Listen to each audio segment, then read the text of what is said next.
Hello, everyone. Welcome back. I am Dom, I am Jamie. and this is the cutting room floor. Today, we said it. We said it last week on Boogie Nights. We're going to do Goodfellas for you. So, we're going to do Goodfellas for you. 1990, directed by the great, the GOAT, Martin Scorsese, starring Robert De Niro, Ray Liotta, and the legend Joe Pesci.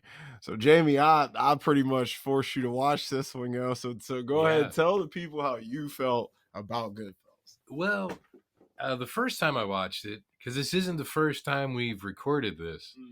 So the first time I watched it, I'd seen bits and pieces of it in passing over the decades. Because it's 34 years old now. Because I don't know exactly when in 1990 it came out. So it's older than you are. It is. Yeah. Wait, this is like recently is your first time like fully like watching this in its whole entirety? Yes, Wow. yes, yeah. So after watching Boogie Nights, I was telling you a little bit, like I could see where Paul Thomas Anderson got some of the, I'll say, stylistic choices, because especially like how the music propels the time frame of the movie, because you could tell in Goodfellas, like the music in the background of the time tells you like which year or which decade it is. Like you can really tell. Yeah. And the I don't want to say it's non-linear, but we had talked about this before, how it begins with that trunk scene, and then they kind of tell the story to get to that trunk scene. Yes. But I think now they started out because that scene changes everything in their lives. Yes, I was like, it's the turning point. And because Hank it's Hank Hill, right? Or, I mean his undercover name. Right? Yeah, that's his undercover name. It's Henry Hill. Henry Hill. Yeah, I'm sorry, Hank Hill. God, I'm thinking of King of the You're Hill. thinking of propane and propane accessories. So Hank Hill, he yeah, it is Henry Hill. You're right. I'm sorry. Well, Hank is a nickname for Henry. It is. So, are you the kids that's been whacking off in my tool shed?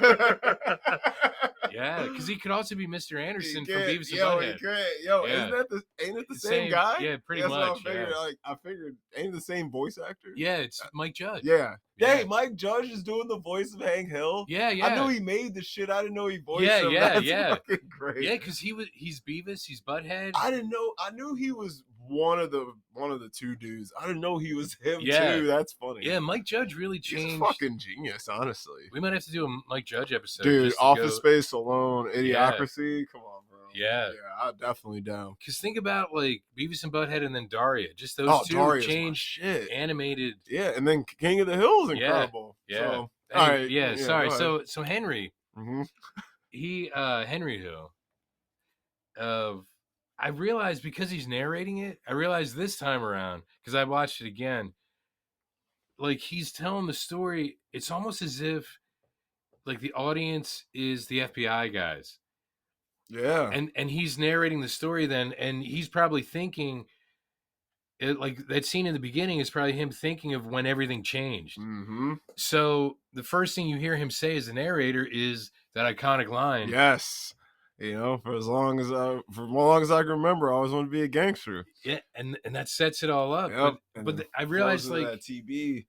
Yeah, there's a reason for it all, and I guess I didn't realize that the first time I watched it. I'm like, this doesn't make any sense to me. And then the second time, I'm like, oh, he's thinking. You don't see it obviously, but he's doing the two things Jimmy told him not to do.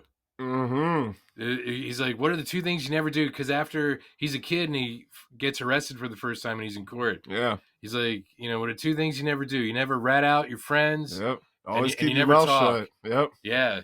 So it's like the film begins with him doing the two things he was never supposed to do. And another turning point for him, I think, is when Karen calls him, and it's ironic her name's Karen because she's white. Karen calls him about the neighbor. She's Jewish. She is Jewish, yeah. She calls him about the neighbor, right? And that's the first time you ever see Henry get really violent. Yeah, actually quite like chill through the Yeah, whole thing. I think except that's why over everyone a likes him woman. too, over a chick. Yeah. Yeah, yeah. So I don't know. I can go all over the place, but what I about mean, you? back then, Because this is one of your Lauren favorites, B isn't it? was looking good. Oh yeah, yeah, But oh yeah, Goodfellas, one of my all time favorites, and I think it's like everyone, any cinephile, bro.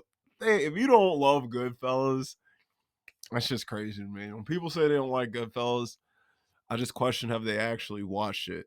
Because I'm like, man, if you don't like Goodfellas, I don't know what movie to show you to entertain you. You know what I realized watching it this time, and this is gonna be crazy, because I know every once in a while I have like political jokes and stuff, right? Uh Because huh. politics just aggravates me a lot of the time. Uh huh. Joe Pesci's telling that story, the story where Henry's like, "Hey, you're a funny guy," and Uh he's huh. like, "Whatever." But so before Henry says that, Joe Pesci is talking, and he's like, "Bing, bang, boom," right? Uh huh.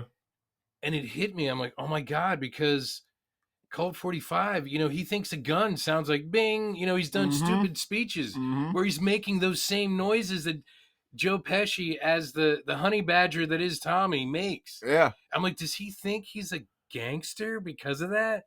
Because he's like, bing, bong, bong, Is that, and I don't mean Tommy, I mean I Colt mean, yeah, 45. Colt 45. I Yeah. don't know, man. I never even But thought about that. it hit me. I'm like, holy shit, it's the exact same noises. But guns don't sound like that. They do not. But imagine if you took out all the gun noises in every action film that you've ever seen, and it's just like bing That'd be instead. funny, yo, with some like old Batman type automatopoeia Yes, sounds and shit. yes, Yeah, yeah. that'd be funny as hell. Bing Just bong pow, bing. pow. You Yeah, know, just it'd be terrible. that would be Boom. bing. Yeah, it's like it'd be like old western sounding, like Yeah, it's just got the yeah. like stock gun sound. It, you it would know? sound like someone in an old western spitting into a Yeah, spittoon. yes, a bunch of ricocheting Yeah, bullets and yeah. shit. Yeah. So anyway, I'm sorry that just hit me because I was watching it like, oh my god, like Joe It's Pesci is running for president. yeah, he might be. But Joe Pesci, he should have been president probably at some point. No, Yeah, I love that dude. But Goodfellas, man, it's one of them films I think it kind of shaped the 90s, and it's crazy that it came out in 1990 mm, because that's a hell of a way to kick off the decade. And I think Goodfellas was the perfect film to come out when it did because I think it forced every other filmmaker to try and match Scorsese's energy, which as yeah, a result, we got a ton of great films from 90 all the way to 99. So, I mean, look at 94 alone, bro. Like, you can't tell me filmmakers, the biggest films that year, all them filmmakers were watching Goodfellas, especially the way stories were narratively told back then. I feel like Scorsese kind of set a tone for the 90s on how to tell a good story yeah. and the way you should kind of pace and edit it. And aside from that, though, fuck all the technical mumbo jumbo. It's just a fun ass time, bro. It's funny. It's got some It cool little is. mild action. You know what? And that's the weird thing. It is It's funny. hilarious, Even bro. when they're like killing Yes, somebody it's or funny. burying somebody Yeah. or digging somebody up, Like the only you the like a leg or a wing. yeah, right. He went the wing and a leg. Ah! He said, well, we'll cook it up with some sausages. I'm like, Yeah. oh, I'm like, Joe Pesci's insane. We'll get some peppers and sausages. I'm like, this guy, bro. But the only death in there that I didn't really like laugh at or was like, ooh, look at that, like, was probably Billy Bats. Just because the intensity of the scene kind of has you like, yo, Yeah, you're yeah, just yeah. like, bro, you're like Billy Bats. Like, it's insane. So I don't know. I do love my man Joey though. He is the man in that movie. Every character works in this film. It's probably Ray Liotta's best performance. Yeah. I'd have to say it might be Joe's too. Yeah, it's probably Joe's. I think this is the one that defines him. Joe Pesci. Yeah, Joe Pesci. Yeah, because he'd been in like Raging Bull and Easy Money Hmm. and obviously other things before that. Because Raging Bull and Easy Money, Raging Bull is what, 1980? Yeah, And Easy Money might be like 83. 83. Yeah, So it's like there's obviously gaps in time there where he was acting, but I don't think anyone really cared until this film came out. Oh wait, he was in Lethal Weapon 2 the year before, because Oh, that would was have been he? '89. Because Okay. Leo Getz Yeah, was that's first right. in That's Lethal right. Weapon 2. That's right. Leo Getz. But I mean, Yeah, no one knew Leo Getz was gonna turn out this kind of role in yeah, that's true. Goodfellas, And because then it Leo led. Getz is a goofy character, even though he's well played. But think about like, and then Home Alone came out the same year, '90. Yeah, that's insane. I keep forgetting he was in That's Home Alone. that's fucking nuts. Yeah, Home Alone. Is Home and Alone 90? yeah, 1990. Damn. And you know what? Joe Pesci and 45 would have met filming Home Alone 2, so maybe he did get something from Maybe it. he did. Yeah. He was like, that's funny. I didn't even think about But that. then My Cousin Vinny came That after was that. what, 92? I want to say between 92 and 94, just Yeah. off the top of my head. I love that Because film. Ralph Macchio still looked like he was He 15. still looked like, bro, he was like, by the time fucking My Cousin Vinny came out, Ralph Macchio had to be like 30s plus. Well, dude, he's like 60 He was like, now. Yeah, I was like, he was like 21 or 2 in the first Karate Kid. Yeah. He was old. He just looked young as shit. Because he was in Up the Academy, a Mad magazine film that they then disowned after it came out, that was directed by RDJ Sr. Oh, damn. Yeah. Okay. Wait, RDJ. Robert Downey Jr. Sr. RD Senior. Yeah, RDS. Actually, RDS. Thank you. Yeah. I'm like, wait, that Man. doesn't make any sense now that I said it out loud. Yeah. Robert Downey Sr. directed it, and it's a cheesy like answer to Animal House. Okay. But it's about like kids at a military school. Hmm. And it's not bad. It's just not good. It's not good. Yeah, but for the time, it came out in 1980. I think that was one of the first things Ralph Macchio did, like before The Outsiders, because The Outsiders was before Karate Kid. Okay. Yeah, it was. And stay gold, pony boy. I do love him in The Outsiders. All right, we need to talk about The Outsiders, because I can go about the fucking Outsiders all day. But you're right, because Joe Pesci then ended up his star just skyrocketed because everyone knew who De Niro was. Of course, he was already huge. Ray Liotta, I mean, he had done Something Wild a few years before this, but I don't know if he was his really breakout for sure. Yeah, it had. And he should have got an Oscar nom for that, for Goodfellas. I don't know how he didn't. And even like his voice, like the narration. It's some of the best narration all Yeah. time. Like he's great.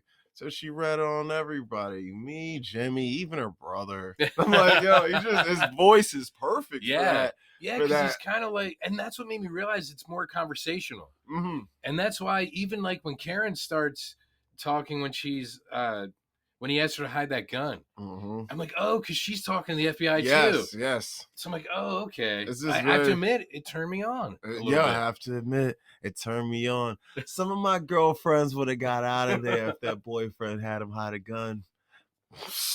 Yeah. Man, most chicks that would turn them on. They'd be like, okay, baby. Because Yeah. you defended her honor. Yeah, You know what I mean? Exactly. You went out there and she knows like this dude will protect me at any cost. Went out in broad daylight and beat the shit out of this guy with a pistol in front of all his friends. Yeah, and his friends just stood there. What are you gonna do? The one guy's like, don't shoot. Yeah, I mean that's what I'm like, what are you gonna do? You try to stop me, shoot you in the face. Yeah. I'm like, listen, you shouldn't have been disrespectful, bro. Well, see, they don't know he's not Tommy. Yeah, because like Tommy 2 guns, they don't want that. Yeah, Tommy would have killed them motherfuckers. Yeah, it was nothing, bro.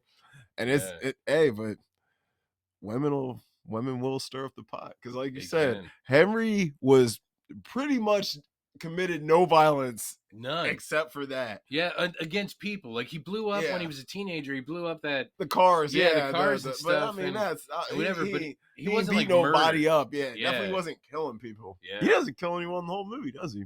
No, I don't think he. You don't think you see him at least? No, and maybe that's because I don't know if he did in real life, because I never read the book. Mm-hmm. But maybe that's a stylistic choice to have you empathize with him more, because he's surrounding himself with these individuals who commit these heinous things, so it separates him in a way from them, even though they were together and doing the same stuff. Yeah, because I don't know, Henry definitely, he fit in the lifestyle, but he was definitely different than everyone else. I mean, I think that's why everyone liked him. Yeah, he can kind of blend in with all of them, because there was beefs within the crew. Yeah, dudes who didn't like certain dudes, because I mean, half of them hated Tommy. Oh yeah, I mean? Oh yeah. I probably about 90% of them did. I think even Paulie did. Yeah, but he couldn't do anything because he's like, he'll kill me. About him. Yeah, he was like, "What do you want me to say to the fucking dude?" Yeah. No, and the part when the dude after the restaurant scene Yeah, when the dude, yes. he's like, what do you want me to do? Fucking kill the kid? He's like, Yeah. well, Would be a I bad mean, it idea. wouldn't be a bad fucking idea. I mean, this guy is bad fucking news. I mean, I know he's your friend. I mean, no disrespect, but I mean, this Yeah. guy's fucking, you know what I mean? Yeah, because the guy's telling him, he's like, I got to look over both my Bro, shoulders my when I go out shoulder. to my He's like, I'm car. fucking scared to death walking now. I gotta look over both my fucking shoulders. He's into me 7 fucking G's. That ain't no small amount of money, you know? Yeah. He's like, what do I know about the restaurant game? I know how to go in, I know how to order food. So here's my question for you. Because of that scene, like, why do they want Paulie to take over the restaurant? Is it because the guy is in debt now because of what Tommy owes him? It's the debt. I don't know if it's necessarily solely because Tommy owes him that money, but I'm sure $7,000 back in The early then, 60s. that was a lot of money. Yeah. So I'm guessing it was to absolve debt for sure. What other reason would it be? I don't know if it's solely because of time, but think about $7,000 is that's a lot of overhead, bro. Like, Yeah. that could be going a lot. I mean, Yeah, but you see the type of that's money they're paying for pulling your down. Like, supplies. That's paying for your employees. Like, yeah, I mean, of course, but now, Paulie didn't sell drugs though. They were just running, they were doing back then. They were like kind of bootleggers and yeah, committing. They were stealing stuff and selling that stuff, but they weren't. because They that's really wanted the money. You got to sell drugs, bro. yeah, because that's what Jimmy. He just likes stealing stuff. Yep, he was like, man, he loved it, man. He Yeah. was like, he said Jimmy was a guy who rooted for the bad guy in the movie. Yeah. I'm that guy too, though. I don't know. I always be rooting for the villain. Not always, sometimes. Well, it depends on the film. Like, is the villain really a villain? So, like Henry even says in this film, like, all they did, he's like, this is what the FBI never understood. Like, all they did was offer protection for the people who couldn't go to the police. Mm-hmm. That's what the mob, let's say, did. So, is that really a bad thing? No, I mean, it's just street justice, I guess. Yeah. Like, so it's, yeah. I mean, it's, of course, this movie draws out a lot of moral lines on, like, legality, morality, what's right and wrong, and, who is really bad. Loyalty, for sure. Because, I mean, like, if you want me to keep it real, I think Henry's the worst of them all because he's a fucking snitch. Yeah. You know what I'm saying? Yeah, you're right. That's my opinion of, like, my personal opinion. Yeah, you're absolutely correct. But then he didn't commit as heinous He committed the worst one you could do. He snitch on your homies, bro. He did, but, like, is that as bad as, like, murdering a bunch of people? Yeah. Probably not, but yeah. You committed. In the eyes of those guys, yep, but you were there. You did something. You were a part of it. You were condoning it. Yeah, and now you want to go and turn around and fucking use the information you were a part of to get yourself out of a situation. You're a piece of shit. Yeah. So, you're right, because you don't want to take the responsibility. You're taking all the responsibility off of yourself. Yeah, it's I didn't kill him, but you were holding him down. Yeah, you know what I'm saying? Yeah, exactly. You watched him do it, and you kept your mouth shut. Kept your mouth shut, and you moved on about your day and kept associating with the guy. Yeah, so, like, I may have been an accomplice, but I didn't actually. Yeah, I didn't hold the nail there while they put Jesus on the cross. I know I drove the car, but, like, I didn't go in and point the gun at the teller. Yeah, but you took the fucking money and went about your life, Yeah, exactly. You profited from it in some way. It worked out for you too. So yeah. So that's why I'm like, Jimmy's worse than all, or not Jimmy, Henry. Henry, yeah, I think you're right. I didn't think about it that way because they paint him in such a way. Like I said, to kind of distance him from that. They paint him like he's this kind of innocent outsider looking in almost, when he's not. Yeah, he's in it all. He's always there. He's always around. You know what I'm saying? And I mean, dude had mad girlfriends and all kinds. He was doing all kinds. He was not a good dude. You know what I'm saying? Yeah. He was the lesser of a few evils, but he ultimately wasn't a good dude. And you're right, because he got really shitty, just like in Boogie Nights after the drugs. Oh man, he got terrible. He really becomes a fucking piece of work after the coke. Yeah. I mean, he gets but just like all cokeheads, they get funnier. Yeah. Because he gets funny after the drugs, Yeah, he does. Like, Reed Rothschild and Dirk Diggler get super funny after the drugs. Yeah. And so does Henry. Yeah. Like, when he's just staring out the window. Bro. Looking at the helicopters. That scene is so funny, bro. That whole scene is funny. When it's over the golf course and he almost crashes into the dude. I'm like, and then he's like, hopefully he'll buy these guns, man. Yeah. He's like, I know he's not gonna buy these fucking guns. Yeah, he was a total fucking wreck. He was a wreck, bro. His whole day was just a pattern of roller coaster events and cocaine. And you know what? As much as we laugh about like him leaving his brother and feeling bad, he's in a wheelchair, just stirring sauce and watching the helicopters. helicopters. Yeah, like something happens to him that day. That see, the beginning of the film really foreshadows a lot that happens later, because there's something that Paulie never does.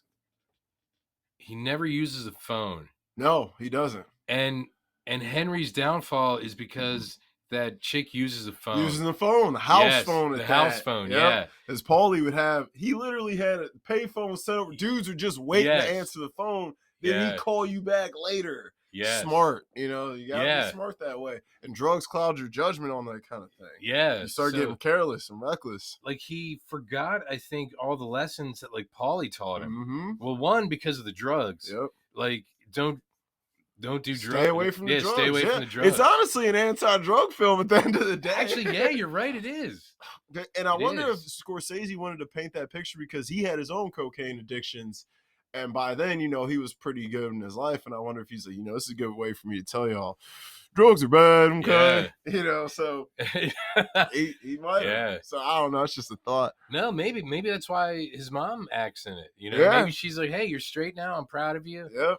And when I saw that scene with her, I'm like, God, he looks a lot like his mom. He looks just like her, bro. I'm like, holy hell. And you know, she pressed all the collars on the shirts for everyone. He didn't trust nobody else to do it. Really? Yep. She pressed all the collars. He was like, my mom's the only one touching the shirts. Wow. He's very particular about the clothing styles in his films, like more so than I ever knew. I just found this out recently. Like, he's a madman about the clothing and the music. He had the music picked out for Goodfellas 3 years before he even started making the thing. Really? Yeah. He was like, he must have read the book and realized like, this is what exactly where he wanted specific songs. Yeah. Yeah. Because he co-wrote the movie. Yeah. So I'm assuming, like, yeah, he just had a whole vision for it after. He was like, I know exactly what the fuck I'm gonna do with this shit, bro. Because the book only came out like 3 years before that. Yeah, I'm like, the book was new. Yeah, yeah. And you know, he read that and he was like, I have to. He said I had to. He said I knew I was going to. You know, it's just a matter of when, how. But yeah, so he got it done. So wow. I mean, so Goodfellas, yeah. At the end of the day, it's about the rise and fall of, you know, a small little crime mob, and you know, how greed and drugs can just fuck everything up. You know? And somebody being a psycho, because Tommy's actions really made things fall apart faster than they maybe would have. Yeah, because like once Tommy died, that's when Henry and Jimmy both started kind of. It wasn't the same, bro. Especially, you know, that was their boy. Like, as much as he's a dick, the three of them, they were riders. Like, their chemistry was insane. So did he die before the big score or after? It was after the big score. Okay, so it's Tommy's psychoness or psychosity, whatever you want to call it, Jimmy's greed and Henry's drugs. Yeah, well, Jimmy's greed and paranoia, dude. Yeah, yeah. He was so paranoid. He thought everybody was like, he was, bro, he barely trusts himself. Yeah, he's bro, he's flipping. I get it to a degree, but he was flipping out. He's like, when they had the Cadillac, he's like, bro, my mother got it for us. It's my mother's name. Yeah. I don't give a fuck whose name it is. Take that shit back. Oh, you don't buy shit. He was flipping out, bro. Yeah, he's like, you don't buy a day. Yeah, bro. Yeah. And I get that, but I'm like, yo, he was ready to kill dudes, bro. Yeah, I mean, he literally was like, bro, he killed all his friends. Like, you killed all your friends except Henry and Tommy, essentially. And poor Murray. Murray, bro.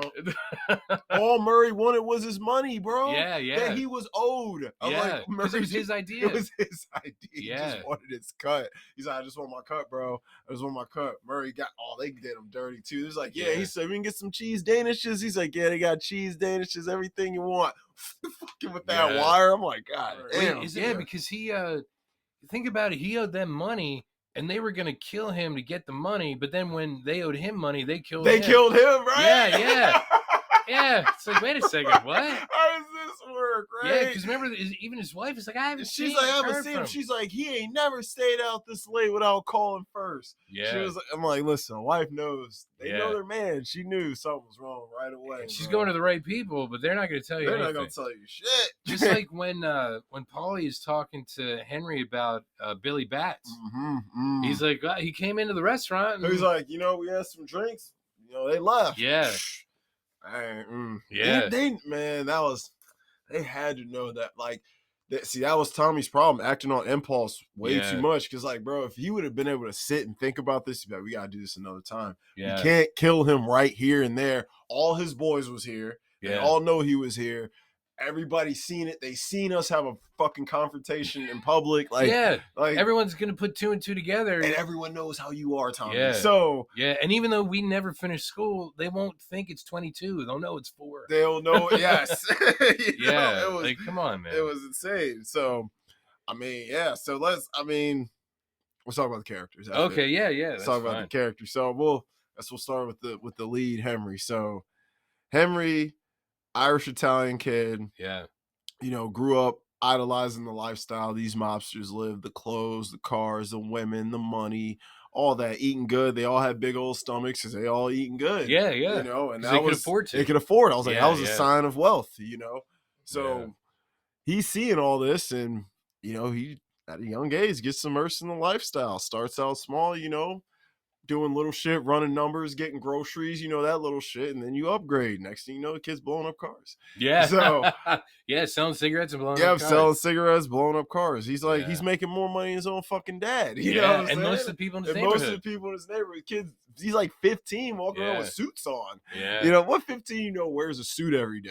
yeah. No, and he don't even go to school. Yeah. His Like, mom's like, you look like a gangster. you look like a gangster with that on. And then of course you got the mailbox or the mailman scene where Oh, he yeah. sends the truancy letters home. His dad beats the shit out of him, and of course, what does the mob do? Beat the shit out the mailman. Yeah, what are you To doing? the point where they weren't getting no mail at all. Yeah, It's yeah. His mom had to go complain. Yeah, she had to go complain. She's Yeah. like, bro, I ain't got mail in 2 weeks. Shit. So yeah, that the mailman, you got it on lock when the mailman's willing to put his job on the line because of an outside threat. Yeah, So he sees this and he sees the power. And of course, that attracts certain people. yeah. He was attracted to the lifestyle. And Henry was a chill dude, though. He was. I think the drugs are what changed him, really. Before the drugs, Henry was a dude I could probably kick it with. You know what I mean? He was chilling. He didn't do much, had his drinks, smoked his cigarettes, and just chilled. So do you think the drugs for him and Jimmy created paranoia? Do you think it was the drugs that like amplified it, I should say? I think the drugs. Well, Jimmy wasn't doing drugs. He wasn't, but he was like dealing it and making the extra money. Yeah, he was. And I think, Jimmy was smart, though. I think Jimmy just knew with drugs comes more eyes on us, more risk, and you deal with different type of clientele. So I think he was just like, this is what comes with it. I need to be more cautious where, Henry's so fucked up all the time. He's just, tweaking and geeking and all that, and he's like, oh my god, that last scene, bro, where he's riding around all day and we're following his activities, bro. He's all sweaty and pale and like he looks like shit, bro. He does, like he slept in a week. I'm like, dude, you look terrible, man. Like he really looks like he was on drugs. So I'm like, he was, and lo and behold, though, he was paranoid for good reason. Oh, he was, because the whole time, like when you first watch, you're like, ain't nobody following this dude. He's just fucking paranoid, bro. Like you're like, ain't nobody looking at this motherfucker. So, but then you're like, oh shit, they were watching him. You know what I mean? Yeah, yeah. It's weird because you think he's just a psycho, and then you realize like, what's gonna happen to his brother? No, for real. You're like, does he get put in a home or something? Yeah, he's stuck in his wheelchair at the house stirring the fucking stir sauce all day, bro. Like, so I mean, Henry isn't, he's not a complex guy. He's a simple guy. He's a guy that was attracted to a lifestyle, did what he had to do to get in. When things got bad, he rolled with it for the most part, and then he got caught up in the drug shit. So, what can you do? Yeah, that's true. So and it's sad because he lost all his money. Yep. Like somehow, because remember Karen, because he had money stashed away, and then Karen's like, they took everything, Mm-hmm. and he's like freaking the fuck out. Mm-hmm. I remember when she flushed the Oh stash. yeah. That's what it Yeah, was. she Yeah. flushed the stash, bro. But where did all his money go? Because he had like stacks of like 50s he was taking out of his waistband at one point, I'm and guessing he had to so much pay money. some people off somewhere. I guess. I mean, but he when, definitely had bread at one point. At but one once you point, he like was breading out. invest, or if you Yeah, have because I'm that, like, dude, he bought an apartment for his side piece. yeah. I'm like, And then he had the other side piece. The other. Yeah, I'm like, bro, Yeah. he had The one who's two side pieces. cutting the drugs. Cokehead, Yeah. fucking Debbie Mazur, like, Oh yeah. he And Janice was the other one. yeah, like, so he had 3 bitches. So you bought a house, you got a house. He definitely was paying for the one apartment. I don't know if he was paying for the other one, but he probably was. Yeah. So I'm like, you are spending a good amount of money, and then dude, having 3 girlfriends is gonna fucking eat your pockets. Yeah. It's that simple, bro. Yeah. Like, it's that simple. Like, you got to be rich to have multiple girlfriends. Like, you can't be broke and have more than one girlfriend and don't work. Yeah. You know what I mean? Because it don't work. Because it don't. And ain't no girl gonna stick around with a broke motherfucker. Like, you broke and cheating. Oh, hell no. Fuck you. Yeah. You know what I mean? Yeah. For real. Yeah. So you gotta have money. So he's probably he wasted a lot of money. And that's He incredible. wasted a lot. Because I know they don't show it, but like that blows my mind. Because I was thinking about that. Like, where did all this money go? Because they show so much of it at certain points. Putting half of it in his nose too. Yeah, that's You know true. what I mean? You get higher on your own supply, you're eating into your money. Yeah. It's that simple. You ain't gonna make as much as you could if you snorting half the shit. Look at Tony Montana, bro. I mean, he had it in surplus, but I mean, after a while, he just stuck his face in it. Yeah, just breathed it in like it was there. He's like, I'm like, Jesus Christ. I do love that film though. But Henry, man, Henry, I don't know. I it's weird. I think Henry is honestly a victim of addiction. Yeah. But I still don't condone his fucking actions. And it's not just the drugs, because he was addicted to that lifestyle. Lifestyle too. Yep. And so it's like you don't want to give it up, and you keep like, yes, and they pretty much pretty much talks about that. Like, we knew everything was falling apart, but everyone still wants to hang on. Yeah, You don't want it to end. That's the glory days, bro. You go to the club, like, like when he takes Karen out, bro. She's like, oh shit, you go to the kitchen, bro, and you got your own private table. Yeah, they just carry the table. She's like, oh, look at this. We don't wait no motherfucking line. Do you know who we are? Yeah, you know what I mean. We the boys. Like, shit, we come up in here, cause a ruckus. Like, we cause a ruckus in here. We do whatever the fuck we want, Yeah. So. And he was supposed to be like 21? He was like 21, looking 46. Yeah. But like, you know what I'm saying? But he was 21, bro. Yeah, he looked older than you and was supposed to be fucking 21. I'm like, I'm like, dude's got like, his skin is like, no, like, I'm like, there's no way you convinced me Ray Liotta was 21 at any point in this film. Because he was what? He probably was at least 35 already doing that. Who knows? Maybe he had to be. But if not, he was just looking rough. He was just looking rough. And I feel like Ray Liotta in real life probably lived a rough ass life. Drinking, smoking, probably doing coke for real. Yeah. He's like, I've been down this road. You know what I'm saying? He was like, yeah, I can do this. I relate to this character. He might honestly been a cokehead, because you know how he got this role, right? You told me before, but you might have to. Yeah, he was. Memory. So Scorsese didn't want him, and who did he want? I forgot who had his eye on. Because at the time he had already worked with Daniel Day-Lewis on Age He of Innocence. He had. So imagine if he would have been. Had he? I think, because that was late 80s, like 89 maybe. What? Hold on. What year? Or was that 90? That might be like 92 or 3. It might be. I could be wrong. Let me see.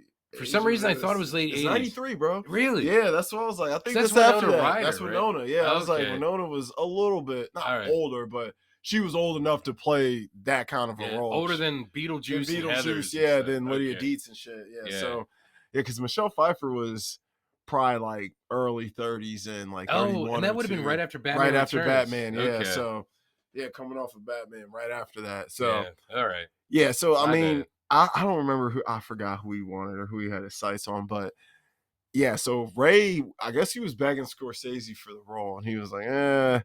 And so, Scorsese's there at some film festival, I forgot, And Scorsese's got his entourage bodyguards and shit around. Ray Liotta ran up to that motherfucker, no bodyguard, nothing. Ran up and was like, "Hey, what's good, bro? Put me in this movie, bro. You bullshitting. You need me. I need this. We need each other, bro." Pretty much like, what's good? And like, Yeah. Scorsese was like, any motherfucker with the balls like that to run through my security and run up to me and approach me like he's some Billy badass, let's do it. Yeah. So, Yeah. hey, sometimes fucking being insane gets you the gold, you know? Yeah. So, Wow. and I'm sure Ray Liotta's like, at that point, he's probably, I'm going to approach the rest of my career like this. You know? Yeah, He's yeah. just going for everything. Because every role he just goes for, he does whatever the fuck he wants. He's like, shit, I don't give a damn. So, I mean, Henry, you know, as a dude, though, he was chill. He was everyone's friend. Everyone liked him.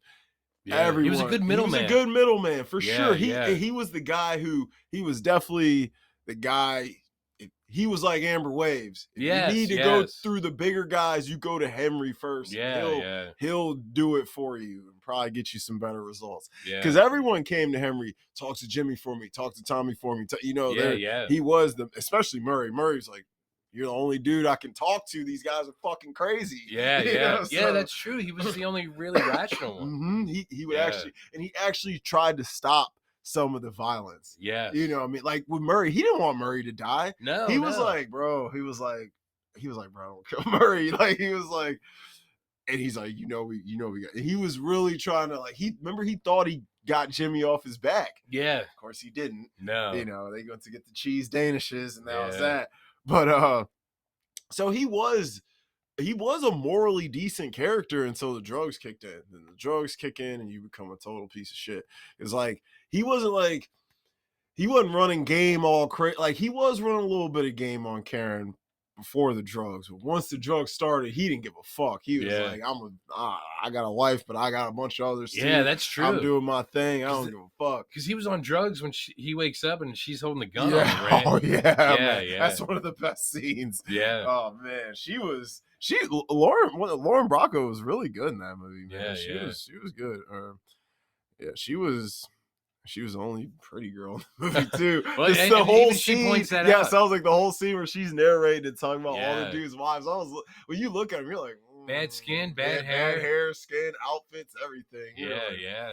I was like, she is by far the best looking one. Like, but she's looking at these like Italian mob wives, and she's Jewish. She's Jewish. So I wonder if that has something to do with it. Like her standard is different. It might be different. You know how they roll, man. They like nice shit. They like looking nice. So because if she would have been raised Italian, which I'm sure Lorraine Bracco was in real life, but you know the character or the person in real life, if she would have been raised around that, her perception would have been different. Might be a little bit different. She might be like, oh, these women are gorgeous. Nah, I think anybody could look out and be like, oh, yeah. I was like, you would think, I don't know, I would just think all these mobsters would have some slightly hotter looking wives. Well, no, that's what the girlfriends are for. Oh, the you're right. You're right. You know what? You're right. You get the, I don't want to use the word ugly. You get the okay lady with the great personality to lock down because looks fade. Yeah. And you just bang around with the hotties. Yeah. Got it. Yeah. You know? Because that's what they showed in the movie anyway. Yeah, I mean that's pretty much because like even when like they're when Henry's staying with the one girlfriend and he leaves Karen and Jimmy and Tommy or not Tommy Paulie come to talk to him, they're like, dude, go home. Like you know you go have your fun, but you gotta go home, bro. You're fucking everybody else's lives up too. Like she's running around going crazy, and she fucking, you know what I'm saying? Yeah, she's crazy. Yeah, she ain't crazy. She's not Tommy crazy. Yeah. I mean, you can understand where she's coming from. But it would blow up everyone else's spot. Yeah, she was definitely a spot blow upper. Like she would definitely. She didn't pick her moments well, but I mean, you fully understand where she's coming from. You're not because they have 2 kids. Yeah, bro. It's like y'all are married, cuz come on, like everybody was named Peter or Paulie. Yeah, that's right.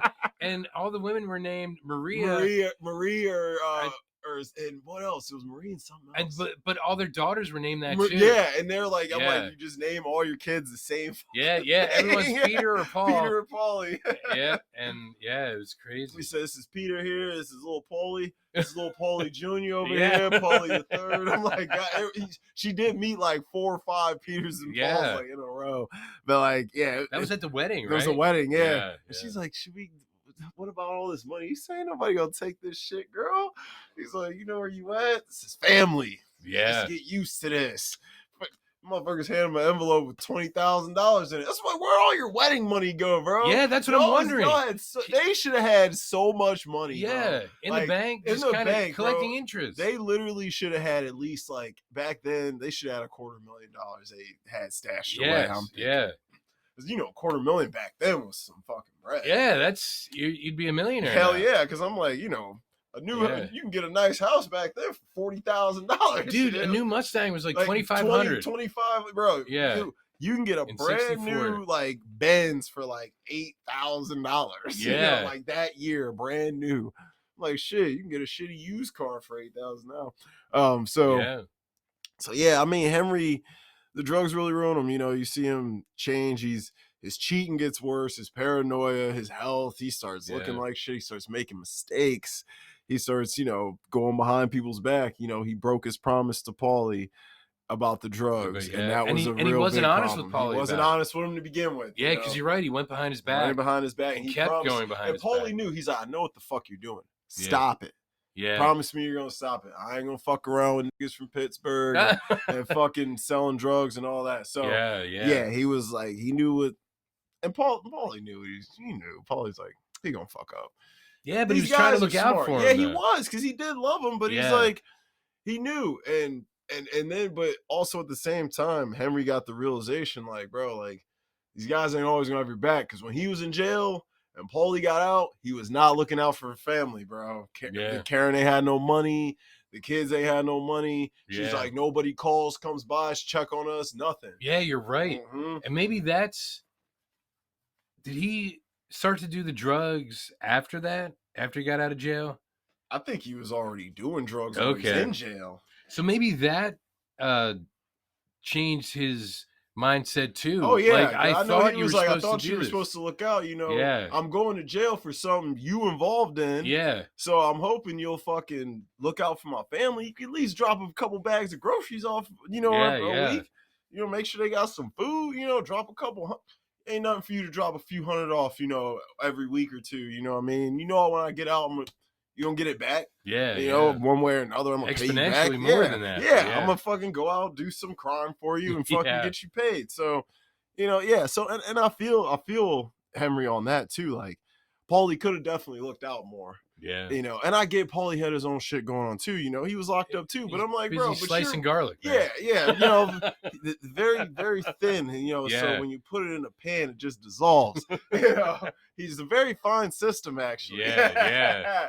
He said, I like the sauce. I just thought he put too much onion in it. He said, don't put too much onion in the sauce. What you mean ain't too much onion in there? He says, too much onion in the sauce, bro. He said, I put 3 onions. That's too many onions. That is a lot of onion, bro. It's like, Jesus Christ. So, yeah, so then you got Jimmy. Jimmy's probably the simplest character in the film, in all honesty. He's got the smallest arc, really. Yeah, because he's like the big brother. Yeah, he's the big brother, and he teaches Tommy and Henry the ropes, the game, how to steal, how to make money from stealing, and I assume because when he's introduced, Henry says, you know, he first went to jail at 11, and he was doing like hits for mob guys at 16. At 16, yeah. So he probably showed both of them, not only Tommy, like how to do a hit, and how to be fearless about it. Yeah, and so he really is like probably more of like the big brother / father figure, because Paulie doesn't seem like he would have shown him how to. No, Paulie wouldn't show him that kind of shit. But I kind of looked at Paulie like the dad of everyone. Yeah, he's like the Jack Horner. Yeah, he is the Jack Horner. Yeah, and I'm like, and of course, you know, like, see, the only difference between Jack and Paulie is Jack will take you back where Paulie won't. But then again, they are involved in different stuff. But yeah. I'm like, that's when I'm like, yo, it's weird because, like, I don't know, yo, PTO is definitely watching Goodfellas. Well, yeah, because Jack sees that you're irreplaceable, and I think Paulie sees that you're You're replaceable. replaceable. He's like, Yeah, listen, there's a bunch of dudes waiting in line to yeah, step up, and they're willing to do whatever. yeah, Some will work out, some won't. It's the name of the game, but there's always a next up. So yeah, yeah, that makes sense. So Jimmy, played by Robert De Niro, brilliantly, of course. De Niro, this is like peak De Niro, man. yeah. Like this was like the height of his career, and he almost wasn't even in this. He wanted Al Pacino. Scorsese wanted Al Pacino. I can't imagine. Me neither. I can't imagine Pacino wearing those glasses. Yo, I was gonna bring those up, but I could actually, because he's goofy. He probably like him. Yeah. Those things are so funny. He's like, yeah. Like, what is going on? You note expect to self, fish edit a to picture swim. of that right here. Yeah, Because I want to put that in. And if you can Photoshop a fish swimming in front of the eye, because they look like bloop. I'm Yeah. like, that's just what he looks like. And it's like, are you doing this to appease the fucking courts? Like, Yeah. I see you wear glasses this whole fucking movie. Yeah, And- you're right. It's in court and when they're at the diner. Yeah, the I'm like, only two scenes. Yes, he does wear them at the diner. That's right. Yeah. That's what I'm like, but I feel like he wore them in court to like make himself look a little more studious. Yeah, and to maybe look handicapped. Yeah, because they're In a like, way, oh, like- we feel bad. Look at his fucking eyes. Yeah. You know what I mean? How can he do How anything? can he He's make it blind. in jail, right? Yeah, he's blind. This guy's Daredevil. Hilarious. But Yeah. Jimmy, I think Jimmy's the most consistent character through the film, because he, from the jump, he don't trust a lot of people. He's cool with a lot of people, don't trust a lot of people. Only people we really trust, Paulie and his two young brothers, Tommy and Henry. Yeah. And they get tight. They get thick as thieves. They're always together. They have a good time together. They go out. The three of them were, they were rolling.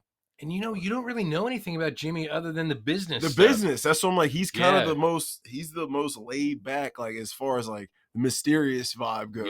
Yeah. And he was really good at covering his tracks. Like there's a reason you ain't see him go to jail until Henry snitched on him. Yeah. So he was slick about it. And he does give them some good mobster lessons. And I mean, but Jimmy does he goes off the rails a little bit after the Lufthansa heist, because man, he gets all those people killed. Oh like, my god, dude, the homie in the ruthless. freezer hanging up, Maury with the throat cut, of course. Samuel Stacks, Jackson. yep, Stacks. Yeah. You're gonna be late for your own fucking funeral. He said, "Did you guys bring coffee?" He's like, "Yo, you make some coffee." He's like, and fucking the dude starts actually making it, and he's like, "What about the coffee? What are you kidding? Take that coffee to go." He sounds fucking kidding. Come on, let's make that coffee to go. So funny, bro. But yeah, he kills all. He was about to kill Karen, dude. Oh, he was, yeah. Yeah, go get the outfits. Go on. And Yeah. she's like, oh hell no. She was smart, bro. She knew. She was like, this motherfucker's about to have me whacked. And that might be what pushed Henry over the edge, is like to violate what Jimmy told him not to do. Maybe he was like, yo, he was gonna kill. He was gonna kill my wife. Yeah. Like as poorly as I've treated her, yeah, she's still my wife. She's still his wife. I Yeah. mean, he did love Karen. Let's keep it real. Like, Yeah. I'll say this about men. Men can go and dog around and not use any emotions in doing it. You know, it's just literally being selfish and servicing a fulfillment they want in that moment. Yeah. A guy can go and bang a girl with zero attachment. If a girl goes and bangs another guy, there's attachment. There's a good chance she likes him. Yeah. Now some girls, not all, some they don't care, but most girls, if they love their person and they go and get intimate with another guy, they're feeling that guy to some degree.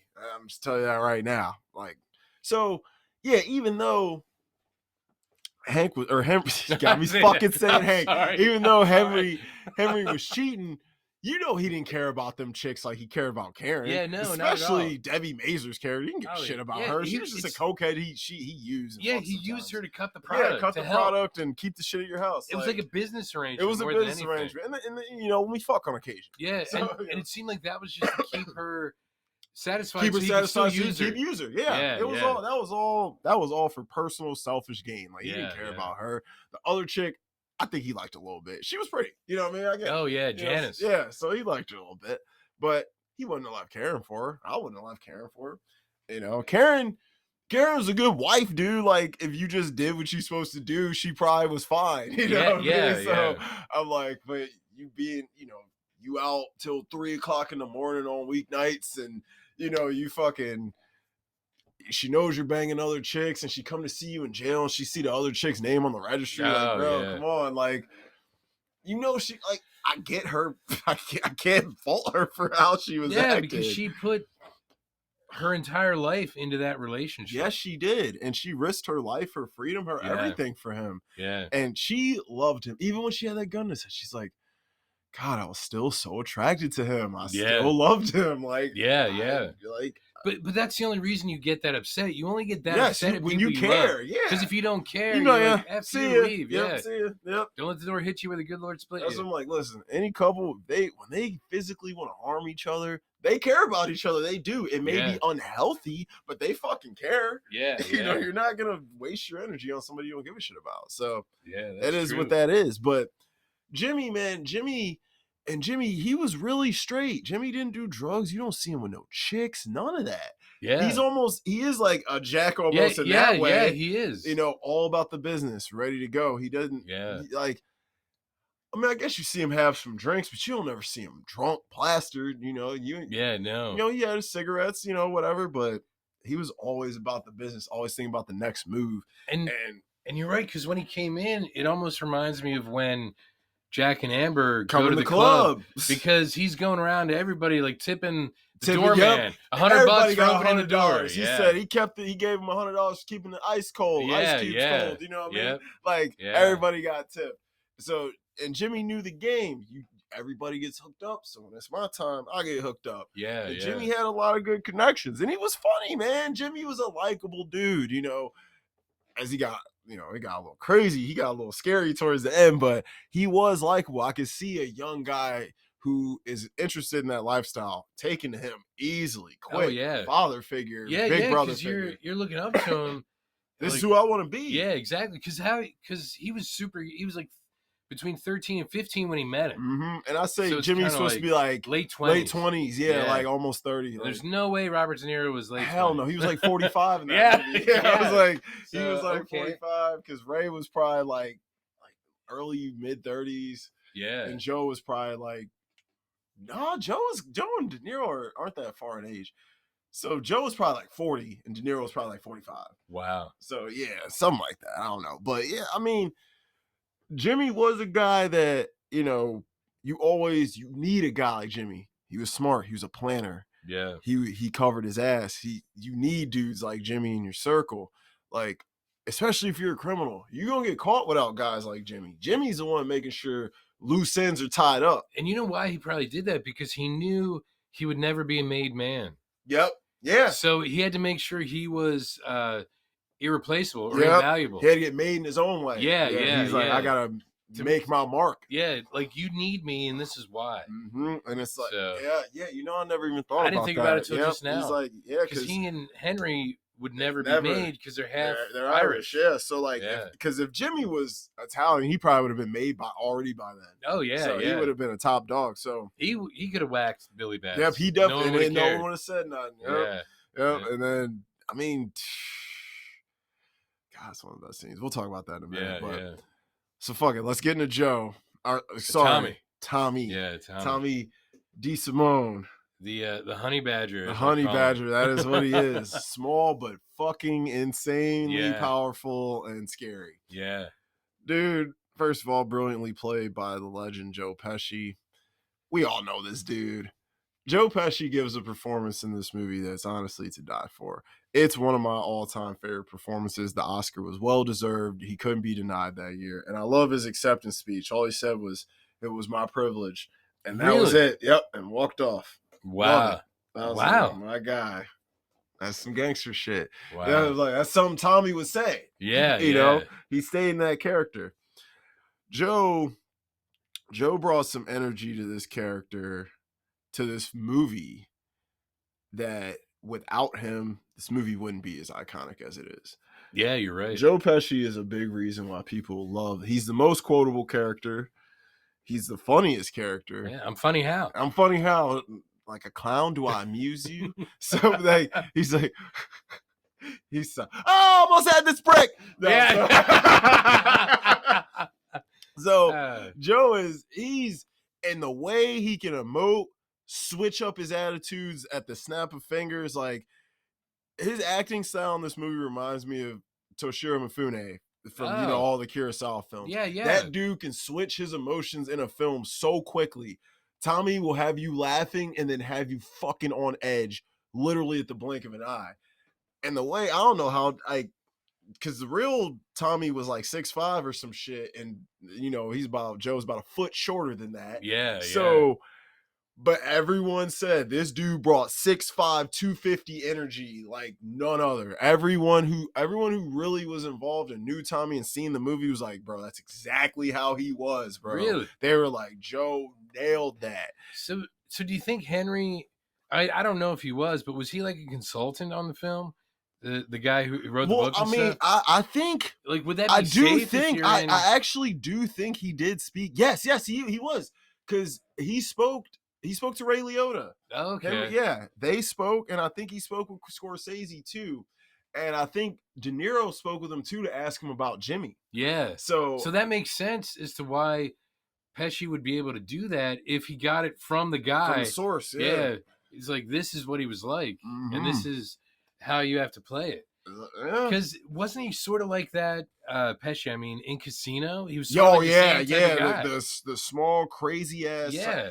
God, man. Does he use a pen? Yeah, dude. I love Tommy, but I can't stand Pesci in Casino. Not him. His acting and all that's great. Not Pesci. His character. He's a fucking piece of shit. I'm like, how do I look at Tommy, who is just as bad as you, way worse or way better than I look at you? You know what? It's the shit that goes on with Sharon Stone in that movie that bothers me about Joe Pesci's character. He's the difference between his character in Casino and Goodfellas is Tommy is loyal. And that's why I don't like Joe Pesci in Casino. And I just felt bad for De Niro in that movie. He was just a guy who was trying to fucking make his way in the most legal way he could, but everyone else around him, we might have to do Casino one day too. Yeah, we can. Love that movie. I've only ever seen half of it. Oh, bro. Yes, I need to watch the other half. We gotta do Casino, because Casino is a banger, bro. Casino is so another fun. Scorsese. Another Scorsese. Yeah.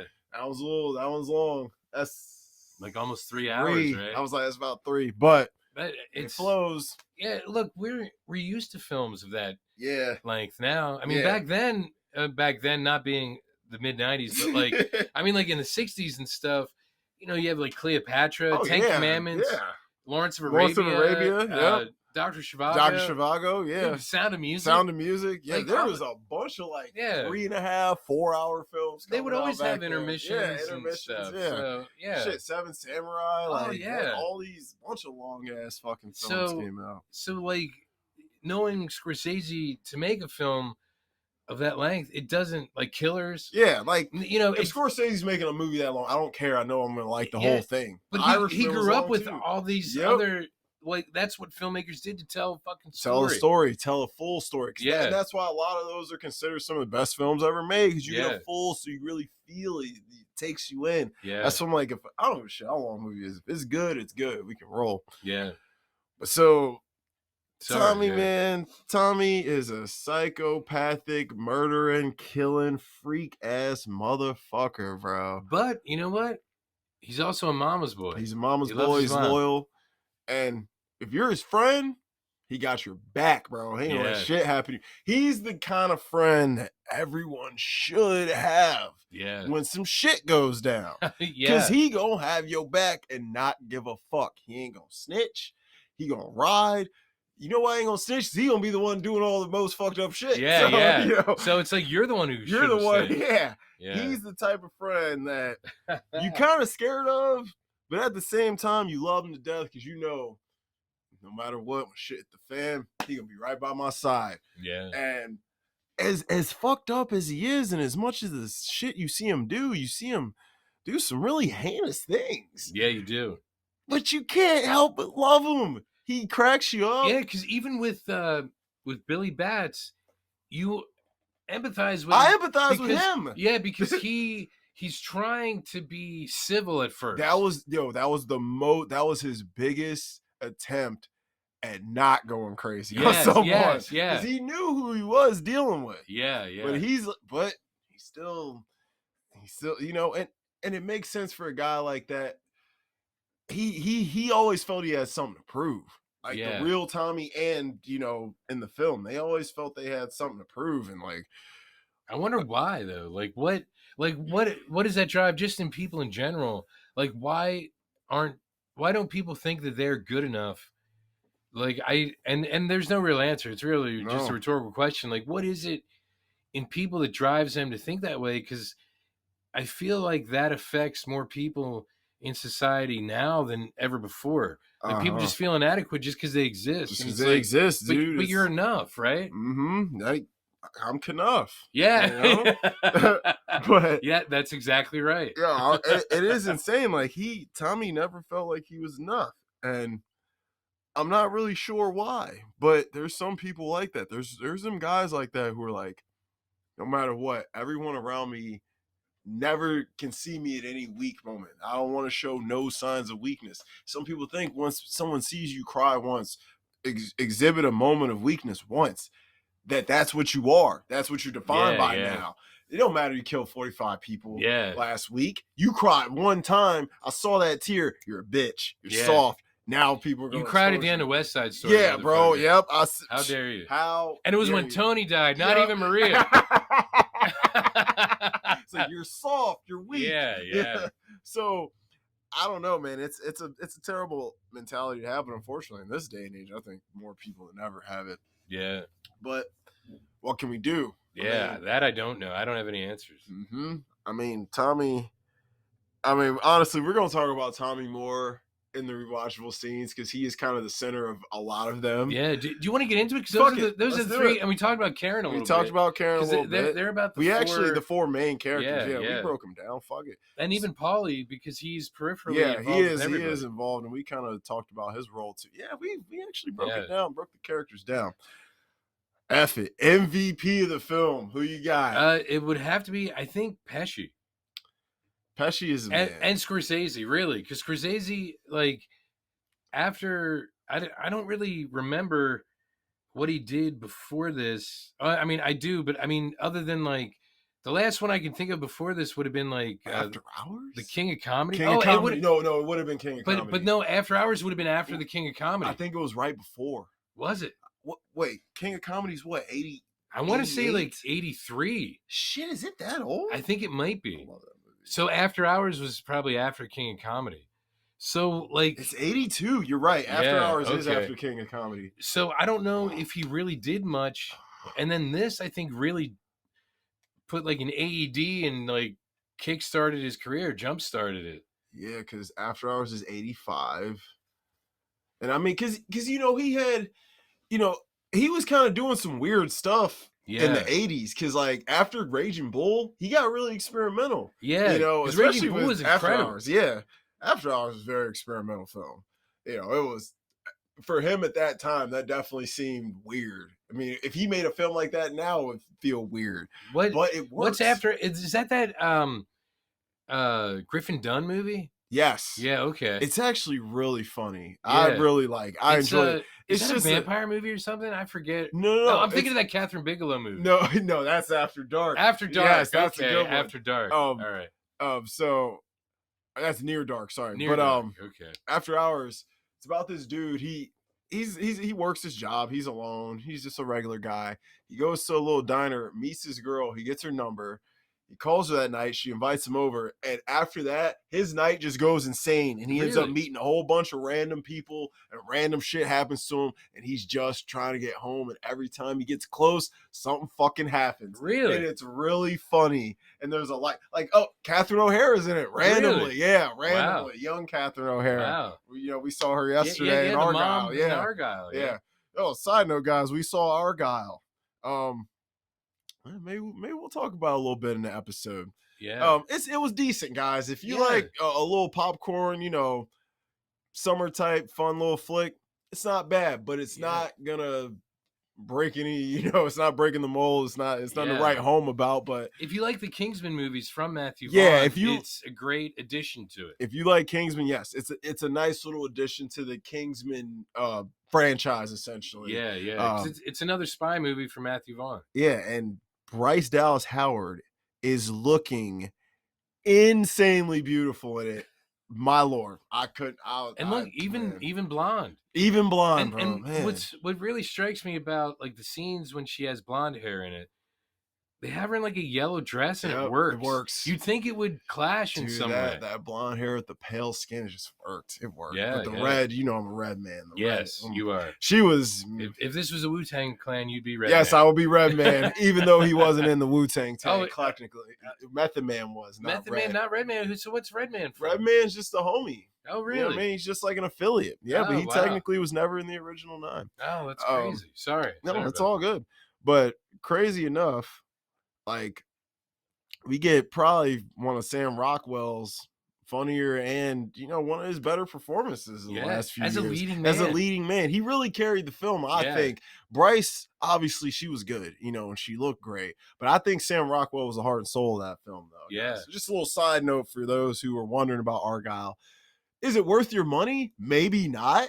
Yeah. But it is worth your time, I think. So yes, yeah. So if it comes on either on demand or like a streaming channel, watch it. Yeah. Yeah, it is worthwhile. Even seeing the chemistry between Henry Cavill and John Cena. John Cena, they were good. They were good. Yeah, it's worth watching, guys. Definitely check it out. But anywho, so MVP for me, I had the exact same two. Marty and Joe.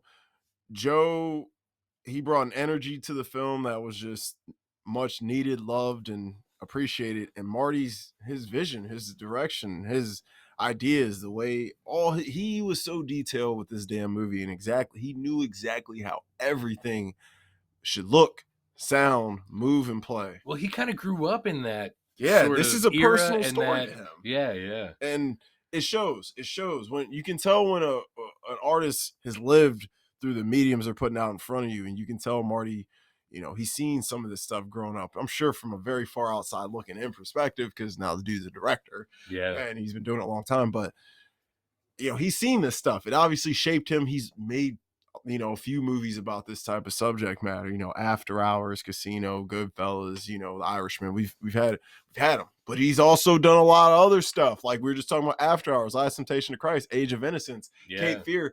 People think, people think Marty's this one note guy, and he's not. Like, watch Hugo. Like, oh my God, he did do Hugo. Hugo's an incredible kids, beautiful film or about films. It's great. So yeah, I hate when people hate on my man Marty. Man, it drives me insane. But so those are my MVPs. And I think they're kind of undeniable. If you wanted to throw Henry in there, because he does give some of the best narration of all time. But it might be like it's his peak season. Yeah, that's what I was going to say. He's more of a peak season because I don't know if Ray Liotta could ever match that performance. Never. He never no did. Matter what he never would have. Yeah. He never did. He never would have. Yeah. That's fine. If Goodfellas is defining my career, I'm totally cool with that. Yeah, if one of the top films of all time is defining me as an actor, I'm fine with that. Yeah, If it's better than some other shit people remember for. Yeah, that's true. So that's very true. Yep. So you might as well get in a peak season. I had Ray and I had Joe. Yeah, you know what? I would agree, because after this is when Joe Pesci became a household name. He did. He took off, and it was because of this, but he never topped this either. Yeah. He got close. Like, his performance in Casino is just as good as Tommy's. Tommy's just a better character. Yeah. And even in My Cousin Vinny, he's giving you the same kind of great energy, just a different style. And it just shows you his talent. And I guess because it's more of a comedy, it's sort of like they're like, okay, combine Home Alone and Goodfellas. Yes, that's exactly what they said. Yeah. He said, no problem, and he did it perfectly. Yeah. Like, he's like, you got $200 for me? And he beats the shit out of the dude. That shit's funny as hell, bro. Like, when he pulls up with that like old looking suit on from like the 1800s, like, shit is so funny. But Marissa Tomei, Marissa Tomei, love her in that movie. She was a baddie back then, bro. Look, she's still looking good. Shit. Look, she went to what was it? Was it Hillman College? Yeah. in A Different World. Yep. She was the white girl in Yep, the she was first the white season. girl. Yep. Yeah, she went to a historically black college. She went to HBCU as a white girl. Yeah. And was cool, you know. Yeah, I yeah. loved Marissa Tomei, man. Different World was pretty good, man. Jasmine Guy back in the day. Oh, yeah. Yeah, a lot of dudes liked her. She was a little too light skinned for me, but she was all right. But you know, she was that like unattainable. Like Whitley was the, you know, the, I hate to say uppity because that's She was terrible. uppity. She was, yeah. She was, bro. But like that, like it's weird because she was like a Southern belle. She was a Southern belle. So, she had the it's accent this weird and everything. contrast. It was. You're like You a know? Southern belle, but you're kind of an asshole at the same time. It's kind of weird. Yeah. They did clash, but I feel like a lot of Southern belles be like that on the low. It got better after Marissa Tomei left and Denise left. Yeah. I hate to say that. No, but the it's show true. Did get better. The show did get better. Yeah. Because once Dwayne was going after Whitley, I think the dynamic of everyone else changed. Yes. Sinbad came on. Sinbad came on and instantly was great. And Glenn Turman was on.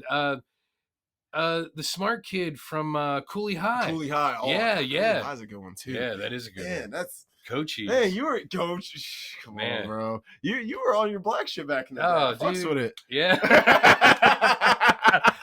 Well, you know, that's anyway. That's a conversation for a different day. Yeah. We should do. I mean, it is Black History Month, right? Should we do maybe we'll do best Black History movies? Fuck it. Yeah. Or just black films in general, because Black History movies are fucking depressing. Oh, they are. Because Black History. If you get me started on Black History, I'll just bitch about. It's from 1619 to 1964. Yeah, right? that's pretty much Black history. That's pretty much the Whereas obviously everyone existed before then and after, and there's a world that would be that I hate anyway. It's that's more of a linguistic argument though. Yeah. So we got the peak season. Yeah, we peak said, season. We said Ray and Joe. We both agreed on that. Yeah. Best quotes, man. You might have to.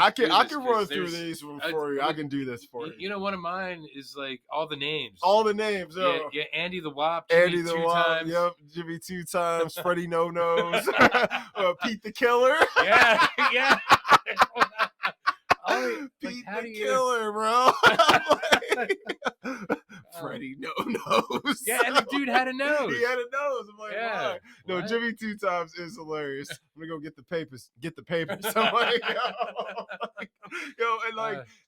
and after that movie, every any Italian American based film tried to have a scene where there was a bunch of dudes and they had some funny ass names. Yeah. And Bronx Tale did it best after that, I would say. They had some good funny Italian names in there, but Goodfellas, they definitely blew that up, man. Come on, Pete the Killer, Frankie the Wop. Is that offensive? I guess not if you're Italian saying that to another Italian. Yeah, I guess dude. It's just it's black dude calling another black dude that. Yeah, so yeah. It's So I guess that's the same thing. I'm like. It's just funny though. It's what are the rest of us? You know? Yeah. He's the only one, but that's a good quote. That whole scene, that's just a rewatchable scene in itself. But of course, I said as far back as I can remember, I always wanted to be a gangster. That's the classic. It opens it up and it sets the tone right away. Jumps into Tony Bennett. It starts slapping because you know that they're gangsters at that point. Yeah, they're driving. You're cruising in this car. You see how they're dressed. Yeah, and, what they're talking about. And then, dude, the way they shot that with the red brake lights in the back, and then when Goodfellas rolls across the screen. Oh yeah, dude, it's just. Oh yeah, because it's choices there were just. It's brilliant. speeding by and then it stops. And then it stops. Yes. Yeah. The editing choices in that opening shot were just brilliant, and I know PTA was like, I somehow got to figure out how to top this opening. Because he's like, this is probably, he was watching that this is the best opening I've ever seen. Yeah. And we can always talk about good endings, but good openings are rare where a film just snatches you by your throat right from the beginning. You know, the first film I could think of that really did something like that get you from the beginning would be Lethal Weapon 2. Oh man, right? Yeah. It jumps right Yeah, in, yeah. bro. Lethal Weapon 2 But you jumps already know the right. You know the characters, character, so so it's it's easy to do it. easy to yes. Yeah. That's why I'm like 2 is the best one because like you can just jump in and ride. Yeah. That's what, and 2 is fucking hilarious. Yeah, and Lethal Weapon 2, honestly, Richard Donner, King of sequels. Yeah. King of sequels. Yeah. Spider-Man, Superman 2, Yeah. Lethal Weapon 2. Like, come on, bro. Yeah. Like, just to take 2 popcorn flicks and make 2 banger sequels out of them is insane. I mean, Richard Donner did it 3 more times with Lethal Weapon. Like, Yeah, and he I did love Superman 3 and 4. also, so he Yeah, did- I'm like, yeah. I love Lethal Weapon. I love all 4 Lethal Weapons. I don't give a shit. They're all fun. Like, does 4 end a little cheesy when they're like, "We're family"? Yeah, it is, but it's still good. That shit was whack. That's one with Chris Rock. Yeah, right? Chris Rock. He's actually really funny in that movie. Yeah, so yeah, whatever. But another quote: "Never rat on your friends, and Yes. always keep your mouth shut." Yeah. It's fucking advice for life, dude. Yeah. That's real advice for life. Listen, rats get killed, okay? Snitches get stitches. That's a real thing. Bro, there's people in life I've known who have snitched and paid consequences for it. Some with their lives, all right? Oh, that's Now, I ain't saying I ain't a gangster or nothing, but I'm an urban guy and grew up in urban areas and seen things, you know. So well, these things that we think of for like the mob, you know, like I'll just say like gangs or whatever, it's the same type of family mentality, it's a right? family mentality. You betray me, you know, because and it hurts 1,000 times more when a family member betrays you. Yeah. If my enemy betrayed me, I expect that from him. Yeah, You know, of course, they're my enemy. We're enemies. Yeah. Shit, I would do the same thing. I don't blame him. He was smart. Fuck him, but he was smart. So yeah. All right, here we go. Here's a good one for you right here. You mean, let me understand this, because, you know, maybe it's me. I'm a little fucked up, maybe, but I'm funny how? I mean, funny like I'm a clown. I amuse you. I make you laugh. I'm here to fucking make you laugh. What do you mean funny? Funny how? How am I funny? Huh? Tell me. Yeah. Insane. Yeah, because the way that he's delivering that line, and I know every time I watch that scene, I think of your impression of Ray Liotta laughing. He's like, yeah. It's funny, you know, how you tell the story. Yeah. He said, "Get the fuck out of here, Tommy." He was fucking scared. He's like, it's fucking, that is Ray Liotta. If he should never be remembered for anything, it should be that laugh scene, dude. Yes. The way his mouth is, he looks like a little rabbit, dude. Yeah, it's so funny. I'm like, my God, why? I mean, that's one of the best quotes in the film. Yeah. And, you know, Tommy, we'll talk about that scene in rewatchable scenes. That's obviously rewatchable because a lot happens in that scene. Yeah. One of my favorite ones from a character I hate. Now go home and get your fucking shine box. Oh, Billy Bats. Oh, my God. Which is the line that kind of ignited one of the biggest fires in the movie. Yeah, because before that, he says to Tommy, he's like, if I wanted to start something with you, I tell you to go home and get your shine box. Yeah. He said, "Oh, you've been going away a long time. I don't shine shoes anymore." Or what? I said, "You've been going a long time. I don't shine shoes anymore. Shit didn't change around here, you know."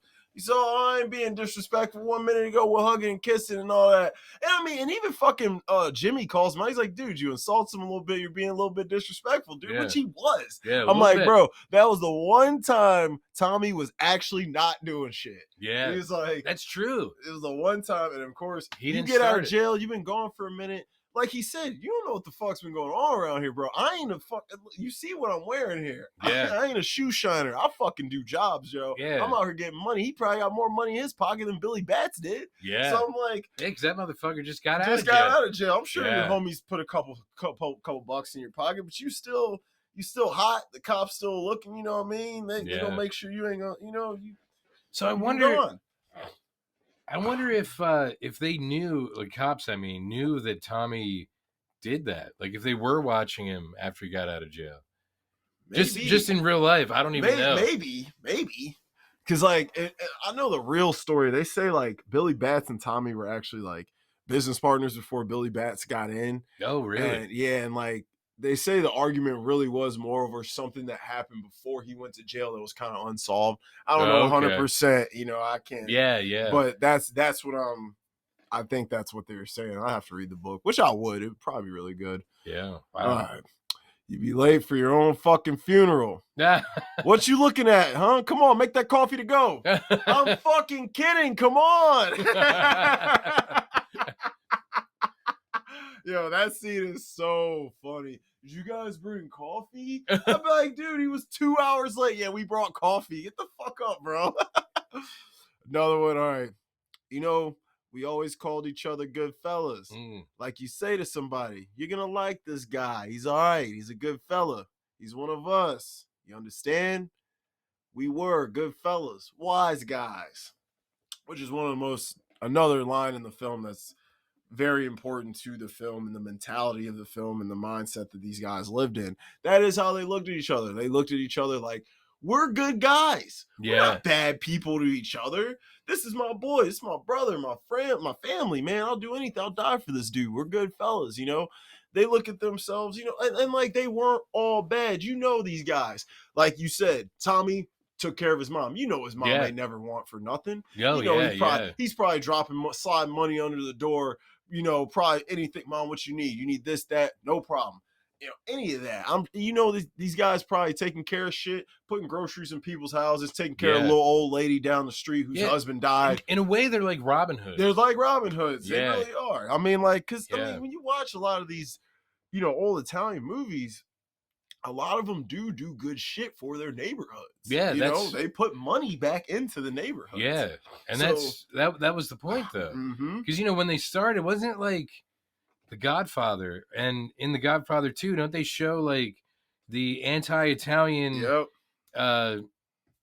mentality? So they had to figure out a way to promote themselves and to get their community, build their community up. And that's what's beautiful about The Godfather when you see the way Vito runs the game and the way Michael runs the game. Because Vito, he started out hard. He did what he had to do when he was young, but he set them up nice for the future. And it's kind of like Michael kind of went backwards a little bit and resorted back to the brute force. Like, it's just crazy. You do not see Michael going the way he does in The Godfather. But Michael was in the military. He was a military man. Yeah, which is why I would think like he would have been. Vito wasn't. So do you think him being a military man took compassion out of him? I think it might have, because they have to break you down and then build you back up.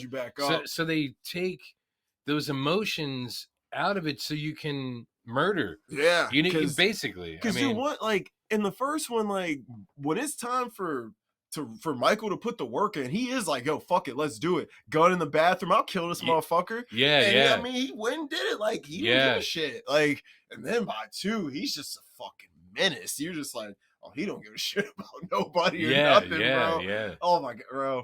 Like, when he kisses Fredo at that wedding, bro, and tells him he knows it was him who snitched, I never had a chill come down I was like, oh my God. I was like, yo, John Cazale, you about to get murdered. I was like, you about to die, cuz. He was like, yo, and Al Pacino was, how did he not get an Oscar for that?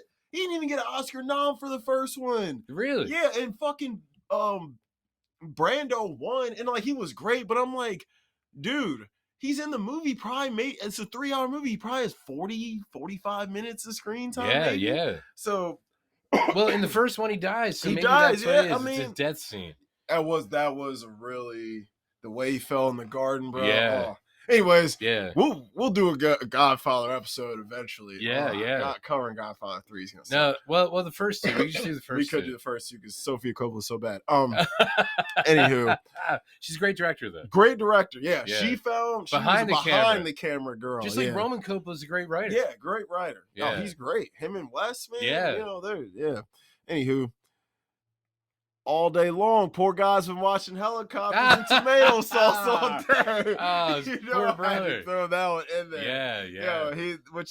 It's just so funny, bro. It's just random, but that's the beauty about Scorsese. Scorsese, all his films, to me at least, do have some elements of humor in them. Yeah, like most of them do make you laugh at some point, especially the Italian ones, like the mob ones. They're funny as hell. But see, life can be funny. So I think Oh yeah, it especially shows. fucked up shit in life. Yeah. So I think it shows more humanity Mm-hmm. when you can laugh at crazy stuff. Scorsese is very in touch with human emotions more than people I think realize, because I think he writes characters a lot better than people give him credit for. He ain't Nolan. Nolan's like, I don't feel like writing no damn character. He's like, Yeah. I want action. I want cool looking shit. Yeah, and maybe that's why he did Batman so well. Because Batman, if you think about it, he's not a 3-dimensional He's character. not. He's literally 2-dimensional on a comic book On a page. comic book page, yeah. Yeah, And like, so it was probably easier. because I mean, like, he captured the essence of the Joker great, but he didn't bring anything to him as a character. No, because and he didn't have to. He didn't. Because you don't have to know his backstory. You don't have to know that stuff. He's just like a primal force of nature. That's all you have to know. And it works well because Batman is a fucking IP everyone's very, very familiar with. So you could just dazzle us visually and we'll be satisfied because, I mean, that's what he did. Like, what he pulled off in the three Batman, his three Batman's insane. Yeah. So anywho, all right, so what's aged the best? Well, I would say most of the film, because I know you, thinking of Boogie Nights, you think cocaine use ages terribly. I mean, it's just like, but any kind of drug use, like, really. look at what it does to people. But if you look at Boogie Nights and Goodfellas as like anti-drug PSAs, they kind of age well because they still show you how terrible they do. You know what? Yeah, you're right. Yeah, you're right. I mean, I had everything. Yeah, because I don't think anything really nothing aged poorly. Badly. Yeah, nothing aged poorly. Because the story, and we talked about this before. I don't remember if it was in something we actually put out or not or just together, but because it's a period piece, it'll always age well because it takes place in a certain period of time. Yes. So it's not like it could be now or it could be whenever. It's, the 60s to like the late 70s, early 80s. So it'll never age poorly because that's when it takes place. Yep. Oh, you're right. You're right for sure. It's definitely, it ages well for sure. Yeah. Everything. So what's aged the worst? Honestly, I can't think of anything because even the drug stuff just shows you the ills of using drugs. I said snitching on the homies. Well, it's never gonna be well. That's true. Like, but then that would age poorly too. But think about it. Henry got fucking. He got away. I mean, if he wasn't when Goodfellas came out, he was running his fucking mouth, bragging, saying this is about me. That's why they kicked him out of witness protection. But had he not done that, that dude would have been chilling until he died. No one would have got him. Snitching on the homies wouldn't have affected his life. Yeah, that's true. So I'm like, man, you can't snitch on the homies. I didn't know they kicked him out of witness protection. They did because he was running his mouth, telling people who he was. He's like, we can't protect you if you're telling people who the fuck you really are. So they kicked him out. But wouldn't you expect that since he snitched anyway? Right? You know what I mean? I guess they gave him a lot of chances, like, to cool it down, and he didn't listen. I guess he didn't take him serious. So they were like, peace. I mean, he died right after that anyway. So, oh, really? Yeah, he had some kind of, from the lifestyle he was living, cancer or something like that. I don't remember. Wow. Most rewatchable scenes. Well, I got a bunch of them. You just go over your scenes. I'll go over mine because I'll probably cover yours. Yeah, because honestly, you know this film better than I do. Yeah, I've seen a lot. So, of course, the opening scene. Yeah, that's one. Like, even though it's short and quick, it puts you right there in the mood. Yeah, we already talked about it a little bit. The I'm funny how scene. Yeah. Okay, I mean, that scene says a lot. That scene shows you who Tommy is as a person. It shows you who Henry is as a person. And that everybody fears Tommy. Yes, it shows you how the people around them react to those two guys. It shows you a lot. And then, of course, you got the, hey, just put it on my tab. Well, it's, a little tab, 7 fucking G's. It's not. Oh, he said, come over here embarrassing me like that in front of my friends. Oh, I'm embarrassed you. Oh, you should. Smacks him in the head with a glass, you know what I mean? And then that other guy comes walking up and he throws he throws the shit at him. And they all think it's funny. Yeah. Which they probably don't. They're probably like, man, Tommy, you always got $7,000? Yeah. And they're probably laughing because they're like, I don't want to get on his bad side. Yeah, exactly. He's going to do the same shit to me. There's bottles all over this place. And I don't even know, he don't even owe me no money. You know what I'm saying? Shit. So, yeah, and it's like, it gives you a very good idea of how two of the main characters are. And I mean, it's just funny as hell because, like, when you first watch it, you're like, you're a little on edge. You're like, bro, Yeah. what's about to happen? You're like, and then he's like, I got this prick. Yeah. That's Yeah. It's like, oh my God. Get the fuck out of here, Tommy. Like, because Ray looks legitimately scared. He's Yeah. like, he has that face of like, bro, I don't know what to do or say. Like, Yeah. I don't know Yeah. how to react face. So that's a good one, of course. And it does show also with like the guy who owns the bar and the other guy that he throws the shit at, like how people who aren't connected react to them. That's why they're able to have the influence they have. Yeah, insane. Yeah, there's a couple layers to that scene. That's what I'm like, that scene is very important. Yeah. Another one, Henry pistol whipping the neighbor. Oh my God, yeah. And the way he does it, he's like, yeah. Yeah. And like each hit just breaks him down a little bit more until he's on the ground. And I'm watching it, and it's kind of like that scene in Texas Chainsaw Massacre when the woman's getting hit in the head with a hammer. Yeah, like it looks fucking real. Yeah, it looks like he was really cracking that. Yeah, the sound of the gun hitting the face sounded like a real butt hitting skin. Yeah, oh, like whoever did the sound design. Oh, he was incredible. Yeah, that dude gets an A+. No one knows his name. Yeah, but props. Yeah, yep, he was. That scene is great. And then of course, like that scene sets up their relationship. It does, because now she's like totally in. She's in, and he knows she's in. So he's like, I can trust you. You're my bitch. You're my bitch for real. He's like, you're already hot, but now I'm a fuck. Yeah, now it's for real. Yeah. After that, now she's like waterfalls. After that, like, so it does. So yeah, another one. Unfortunately, I don't know. Rewatchable is what's important scene. Tommy killing Spider. Oh my God, yeah, dude, it is important. It is, because it shows you where at that point everyone was getting a little bit fed up with Tommy's antics. Yeah, because he shot him in the foot first, and they were like, "What are you doing?" Yeah, they're like, "Come on, bro!" And then when they killed him, he's like, "Bro," like even Jimmy was like, "Bro, what the fuck, dude?" Yeah. Now we gotta go bury another fucking dude. Like, you killed this kid, didn't do shit to you, what? Because he had the balls to stand up to you and talk back. He ain't hurt you. He didn't do shit to you. Like, he's talking shit. You talk it back, bro. You know he ain't gonna do nothing to you, bro. Yeah. Everything he says is he's just talking shit. Like, and you kill him over that. He's a friend. Like, he's our friend. We're grooming this kid. Yeah, exactly. You know what I'm saying? Like, and he's doing well. He's showing us he's not fucking scared of people. Yeah, like him standing up to you is a big step in the right direction. Yeah, you know, and if I'm Tommy, I'd be like, you know what, kid, come over here, have a drink with me.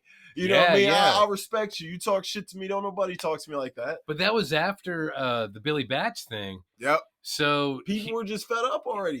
People knew. But Tommy could have just been on edge because of that. That too. Not knowing. He was on edge. Because Tommy's always on edge. Because if Paulie's asking around to other people, Tommy might have known, even if we didn't see it in the film, that something would eventually come out, and he's probably worried about it. Yeah.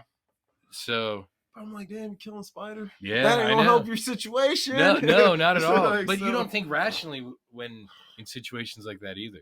Mm-hmm. So of course, another one. God, there's so many.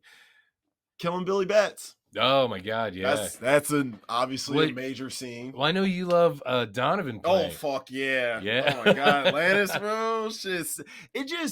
This soft, kind of slow, like song about like a fantasy is playing while this guy's getting his ass beat.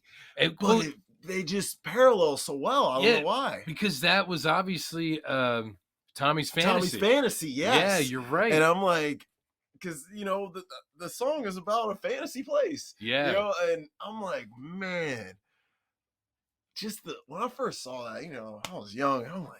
I was just like glued, man. I'm like, this is the coolest shit I've ever seen. And dude, when De Niro's kicking him in that shit looks real, bro. Yeah, God, you like, bro, I was like, shit look like they really beating this dude's ass. Whatever Scorsese does to add the realism to it, amazing. Yeah, dude.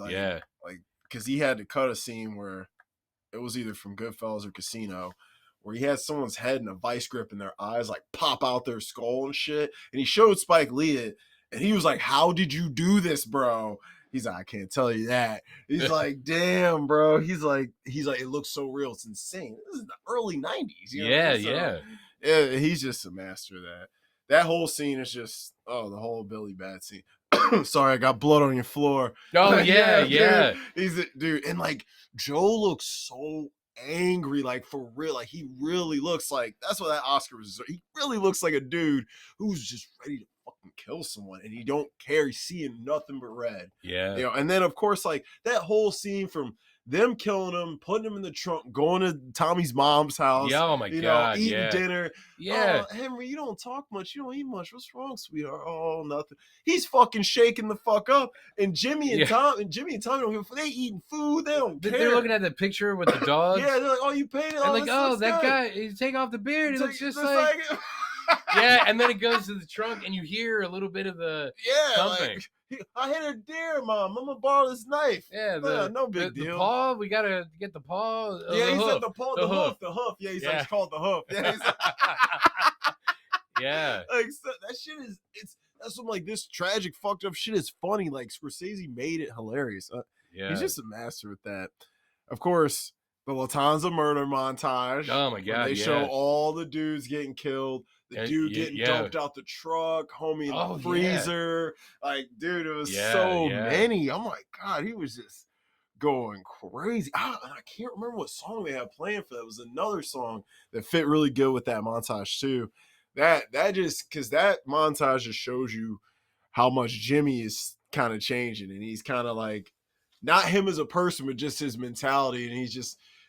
It's weird. He's getting older, but it's almost like he's kind of getting sharper at the same time too. Yeah, yeah. Because he's like, he got away with all the murders, dude. Yeah, like no one knew it was him. That's true. Like it's insane. The only reason he didn't get away with it is because Henry suspicion. Yeah, but had that not happened, bro, he would have. Jimmy was smart. He was the smartest one by far, bro. He kept himself. He had money. He kept himself on a low profile, man. He was slick. He knew what to do. That scene's crazy. Of course, one of my least favorite scenes, but it's obviously watchable. Tommy getting whacked. Oh my god, yeah. Oh no. Oh yeah, because Jimmy and Henry are waiting to hear the news. Because he's gonna get made. Because remember, they're like, oh bro, him get made. It's like we get made. You know what I'm saying? Because we're his main dudes. Yeah. And bro, like when Jimmy gets the call, bro, it's nothing we could do. It's nothing you could do. You fucking killed him. and I feel like now that the only reason Jimmy put up with Tommy was because he knew someday he might get made, and that would put Jimmy in a better position. I feel like Jimmy did love Tommy though, bro. I feel like the three of them definitely had some real love and care for each other. Yeah. Because they hung out. They ain't have to hang out like that. They were always hanging out. So I think he did, because he looked sad, bro. Like smashing the phone booth. Oh, did he knock it over? He knocked it over, yeah. Which is one of my nitpicks. Why did it fall so easy? Yeah. But yeah, I'm like, I think he actually gave a fuck, dude. I gotta say, he actually cared. That scene's sick. Of course, Henry in the helicopters. Oh yeah, his whole day. Yeah, of being on coke. Going to get his brother, getting the fucking pills from the doctor. Oh, yeah, that's right. Watching the golf course, watching the helicopters, almost crashing in that car, going to sell Jimmy the guns that he doesn't fucking want. Like, then going back, dealing with the bitch with the lucky hat and all that shit. Yeah. Dude, I'm not going anywhere without my lucky hat. I'm like, bitch, you gonna fucking, bro, I'm going crazy, bro. I'm like, you gonna get in that damn car, go to that goddamn airport. I don't give a fuck what's on your head or not. You ain't gonna have no hair on your head. You keep fucking with me. Like, she fucked everything up. She did. And he told her, don't use the fucking phone. And she did that to spite him, dude. Yeah, she did. I'm like, look at you, bitch. Now we all in jail. Yeah. Stupid. Anywho. And of course, you got motherfuckers been staring at helicopters and tomato sauce all day.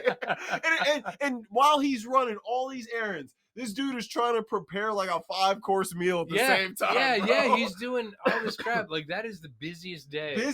You're like, how you cook a meal and you ain't at home? Like, that's insane. Like, I'm like, bro, it's crazy. I'm like, it would be fun to grow up being like in an Italian fucking family like that, where everyone's just crazy and fun and the food and all that. It would be fun, you know what I mean, for a while. But another one.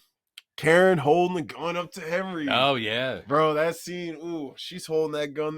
Bro, she fucking pulls that trigger a little bit, bro. Yeah. And Henry's got to be the operator he was. He got to talk her off the ledge. Yeah. Of course, once he does, he's like, Yeah. Anyone would. Like, bro, you was gonna kill me, cuz.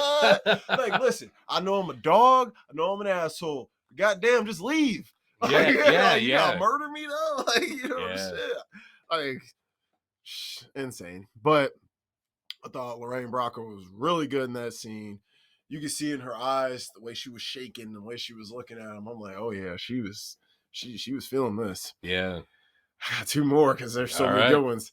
Jimmy sending Karen to get the clothes, bro. Oh my God, So yeah. scary, And bro. and when she realizes, She's like, I'm out, yeah, bro. He's like, go on, go on. He's like waving her off, and like she knew, like, bro, he is too eager for me to go get these clothes. yeah, She's like, I got clothes. I don't need no clothes. Yeah, he's like, yeah, go on there. I'm like, bro, he was gonna kill this woman. How you gonna explain that? and he didn't give a fuck. He didn't care, bro. No, He not did at not all. care. And he was wearing like some weird, like, he's wearing like a sweater vest and Yeah. something weird at that scene. I'm like, what are you wearing? Wait, bro? did he have his glasses on then too? He might have. Yeah. He might have had them on then. Yeah. You know, that would make sense. He was getting a little bit older, so like I guess he, Yeah. you know, what his eyesight was probably getting a little bit worse. And then I got one more: the cooking in jail scene. Oh yeah, yeah, dude. But The like whole we were talking about with the system. garlic. Yep, And, the garlic, the onions. They had the whole system. You know, dude. They got the baguettes brought in from the people outside. The meat, like they had the system. He's like, we'd always have this, that, a meat or a fish. I'm like, God damn, y'all eating better than motherfuckers outside. Yeah, I'm like, bro, it's people in their own homes who ain't eating this good, and y'all niggas in jail and you eating this good. And they had like a room together. It was like the weirdest. Yeah, bro. Yeah, I'm like, how y'all set this up? Y'all got the. Yeah, having money, having connections. You know, they knew some people connected inside. You know what I'm saying? Because they had some cops on the take too. Anyway, of course, as they showed in the beginning. So you got it. You can't be a successful crime guy without having cops on the payroll. It's that simple. Yeah.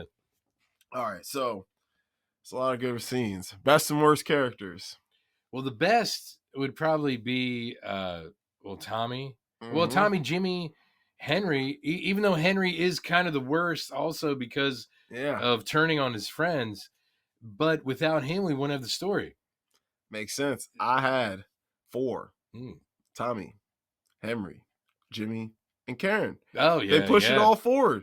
Yeah, they're all right. They play their roles incredibly. They push the story forward, even though all of them piss you off at some point or another. Yeah, yeah. They are so incredible in portraying these characters. Even when they're fucking up, you still like them. Yeah, that's true. You know, you still like him. Like, Tommy kills somebody innocent. I still love him. You know, Jimmy trying to kill Karen. I still loved him. Henry snitching on his friends. Pissed me off a lot, but I still had some love for him. Yeah, you know? Yeah. Like, these guys were just very good characters, and that can't be denied, really. Worst character, who you got? Now, worse how? Like, just in your own, who you think was an asshole, who you think was bad acting, whatever, however you define worse. I don't think anyone was really a bad actor. No actor was bad, I don't think. But the worst character might be Paulie, in my mind, and I'll tell you why. I can see that. Just because of what you said earlier, I didn't think look about out it at all. Yeah, he's trying to teach you to be whatever, and then when it comes to him actually practicing what he preached, he didn't do it. Yep, you're right. You know what? And I never even thought about Paulie as the worst character, but he is one of the worst characters. And it's like what really showed it to me was when he knew Henry was in jail. Yeah. And he didn't look out for his, like, you know, them kids got to eat. Yeah, exactly. You could have brought, like, bro, you own grocery stores. Now, you could have brought some groceries over. Now, it could be because his wife was Jewish. We don't know if it's like an anti-Semitic thing. It sounds like the Jews didn't like the Italians more so than the Italians not liking the Jews. Yeah, but remember that whole conversation Henry and Joe are having in the car? And he's like, bro, I want you to come out with me, double date this chick, which is Karen. He's like, the chick says she don't fucking trust Italians. Can you believe that shit? Yeah, that's right. In this day and age. Right? He's like, come on, man. Says she don't trust fucking Italians. Can you believe that? Yeah, that's right. That's right. Yeah, so like, and because they're sitting there waiting for the bar to get bar to catch on fire. Yep. That's what, like, this shit's. So that's funny too. Like, even that scene's funny. But yeah, so I'm like, you gotta look out, man. That's the thing. So I don't know. I agree. I had Billy Batts. Oh my God, yeah, he was. Fuck Billy Batts. And I had Tommy. Even though I have him as one of my best characters, I still had him as one of my worst characters. Because Tommy, as much as you love him, Tommy was a fucking loose cannon to the max, a psycho, a fucking liability, everything. You know, he Yeah, was yeah. insane, bro. Like some of the shit he did, insane. So that's what I got for the worst. But I do like the Paulie edition there. Yeah, no, you're right, because if he wasn't such an asshole to Tommy, he wouldn't have set in motion everything that caused the downward spiral for every other character. Yep. Because look, even those guys during your montage probably wouldn't have been murdered because, all the other shit wouldn't have happened. Yeah. Yeah. So Murray may have lived. Murray might have lived. Murray deserved to live. He did. Murray didn't do shit to nobody. Murray was just setting up deals, trying to run his business. He seemed like a good family man. Like he was a rug dealer. He was, yeah. Toupee. Head rug. Yeah. All right, nitpicks. God, what? Oh, you said I said mine was the phone booth falling over easy. Yeah, that's the only one I have. I may have said this the last time we talked about it, but the only one I really have is how was Ray Liotta able to keep a straight face looking at Robert De Niro with those glasses on? Good actor. Yeah, I guess so. Like, how many takes? Maybe he had. I guarantee you, when he first came out, he was like, he was probably like, bro, what the fuck? I can't take you seriously. He was like, all right, give me a minute. Let me get used to it. So I can just look at you. He's like, okay, I'm ready. and then he looks up and you start laughing again. Yeah, he starts laughing like Joe Pesci is talking to him. His fucking his eyes were those things are funny. I'm definitely gonna throw up a picture of those in here. All right, recasting couch. So I say we do the 4 leads. Yeah, this is a tough one, man. I got somebody for everybody. Okay, Henry, who you like for Henry? I had 2. You know what? Nowadays, well, because we have de-aging technology, I think would Scorsese still direct? Because he's still great he got at what he would do. We'll say Scorsese still direct. DiCaprio would be the only one I could think of. I had DiCaprio and Christian Bale. Christian Bale would be great. I like Christian Bale. Especially since he's half Irish. Yeah. That's what I thought about him, because he's half Irish. I mean, hell, even Michael Fassbender, if he wasn't so gingery looking, he could work, just because he looks a little too Irish. This is a little out of the box, but going along the Batman route. Killian? No, I was thinking Robert Pattinson. Oh, yeah, he could play him. Because he's really cut his teeth in a lot of independent films. He could. Or even because he still looks young when he shaves. He's the right age. When this dude shaves, he still looks super young. Andrew Garfield. Oh, he would kill it. Yeah. Acting-wise, he would kill it. He actually... Because he's a great dramatic actor. Scorsese. Has he? Silence. Oh, really? Okay. Him and Adam Driver, they're the leads in that. Wow. Yeah, I think he would actually be great. Andrew Garfield honestly can play anything. Yeah, he can. He really can. Like you just plug and play him. That actually could work. He's the right age too. Yeah, and he could actually play. He could look like he's 21. Yeah, but he could also look like something. Yeah, he could actually look older when he needs without to. CGI. Without makeup. Yeah. Because Ray looked. That was the most shot out 21-year-old I've ever seen, bro. So all right, so Tommy, who you got? For Tommy, that's a tough one. I only got one. Who do you have? Tom Hardy. Wow. You know what? He's perfect. Dude, he can play that asshole good, bro. He's played it a lot. Like, have you seen The Revenant? I have not, but I know he played those twins that were like gangsters, those British guys in a movie. Bro, he's played a lot of like kind of tough, hard-nosed roles. Watch fucking The Revenant, and you'll see why I want. That's with DiCaprio, right? You'll see, dude. He should have won the Oscar for that. The Tom Hardy, he was. Oh, I hated his soul in there. Really? And that's how good he was. I love Tom Hardy. Yeah. You ain't got nobody? No, I can't. I couldn't. I had trouble coming up with this because it's such a product of its time. Mm-hmm. So I just assumed I'd be able to riff off of what you say. And honestly, Tom Hardy might be. God, he's got the look too. Yeah, a little prettier than Joe, but he got the look. Yeah, he's he does. On the shorter side, stocky built. Yeah. Put a suit on him, and like Tom Hardy's he ain't a small dude. Like he can scare the shit out of somebody. Yeah. Yeah, I like Yeah, him. yeah, that's actually a really good. Yeah, that's really good. I mean, Yeah, that's what I was liking. Tommy for Tommy. All right, so you got Jimmy. Jimmy, I was thinking honestly, they de-aged De Niro for The Irishman, They right? did. So couldn't they just reuse De Niro? They You probably know? could, but I recasted him. Okay. Josh Brolin. You really love Josh That's Brolin. my dude, bro. Yeah. But I feel like he would play this role well. He could play the half Irish, half Italian dude real well. You know who might be really good as Tommy? Hmm. Sorry, just to go back a little bit. No. We just saw him yesterday. Sam? Sam Rockwell. Sam Because he could could bring definitely. that same kind he of could. pesky energy. He could. He definitely could. Yeah. Like Sam Rockwell's a good actor, especially after watching 3 Billboards. Yeah. I'm like, he can be a tough, like, Yeah. fuck you guy. So I'm like, Yeah. yo, he shocked the shit out of me in that movie. I was like, I ain't never seen you acting like this. I think the only scene I remember from that film, like he looked like somebody beat the shit out of him. Well, he goes through a lot. You see when he threw that dude out that window? Dude, it's been a long Oh, time. you need to watch that. I need to You go rewatch and it. watch that because Francis is great. He's great. Well, you know, I love me some Francis McDormand. Yeah. But Almost famous, bro. But I think Sam Rockwell could really bring. Good. Yeah, but He's the right age too. yeah, and because it's like there's some humor in it.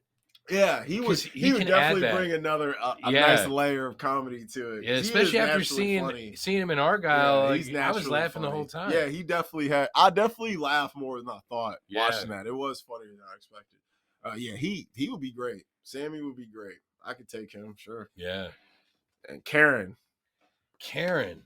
Now, I'm sure you probably have a Jessica Chastain. I do not. Or, Jessica Chastain can't play Karen. Oh my God!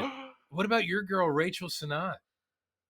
Not pretty enough to the Oh, average eye. Okay, 'Cause, but you know, to you, I think she's beautiful, But but to- other people yeah, don't. to you, she'd be the perfect. I've talked to other people and they're like, "Dom, she's not cute." I'm like, "Okay, I guess I'm weird." But you know, look, you like what you like. Yeah, you do, you know. I And- think she's hot.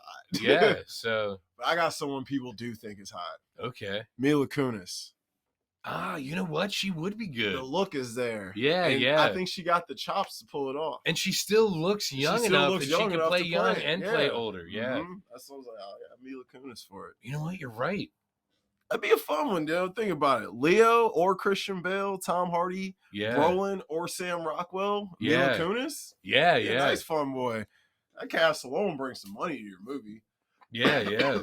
I think Brolin would be a good Jimmy. He would, because That- he has 'cause that. I'm thinking about he's him got now, the yeah. toughness. Like he's got the look, the toughness. He's smooth. He's a great actor. I'm thinking about the way that he was in Dune. Mm-hmm. And I'm like, yeah, I think playing that big brother type. Yeah, 'cause he was yeah. like Chalamet's big brother. yeah, You know what I yeah. mean?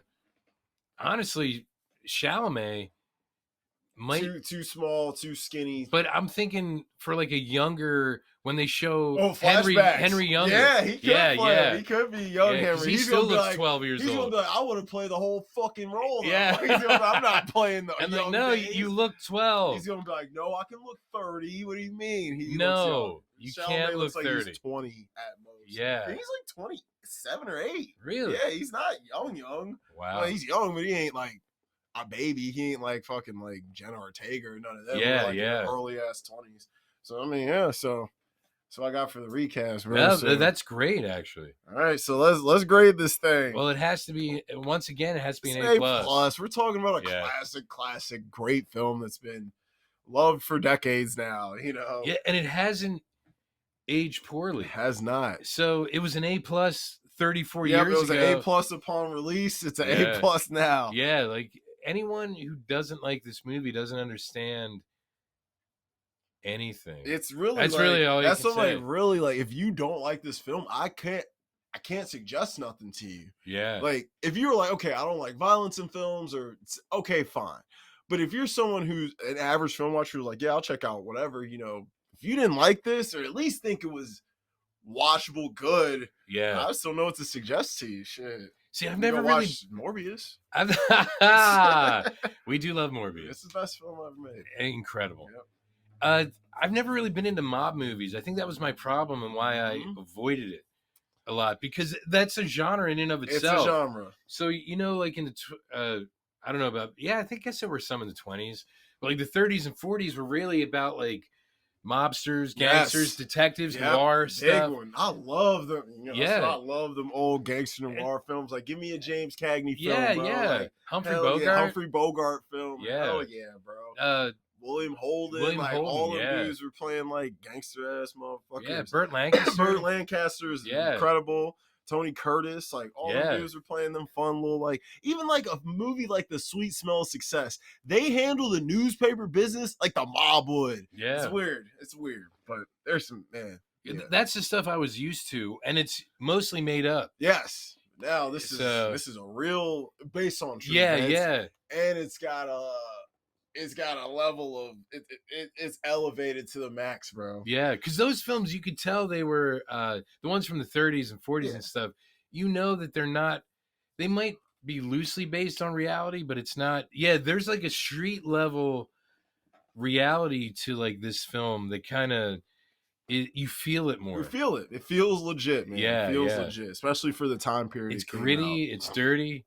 out.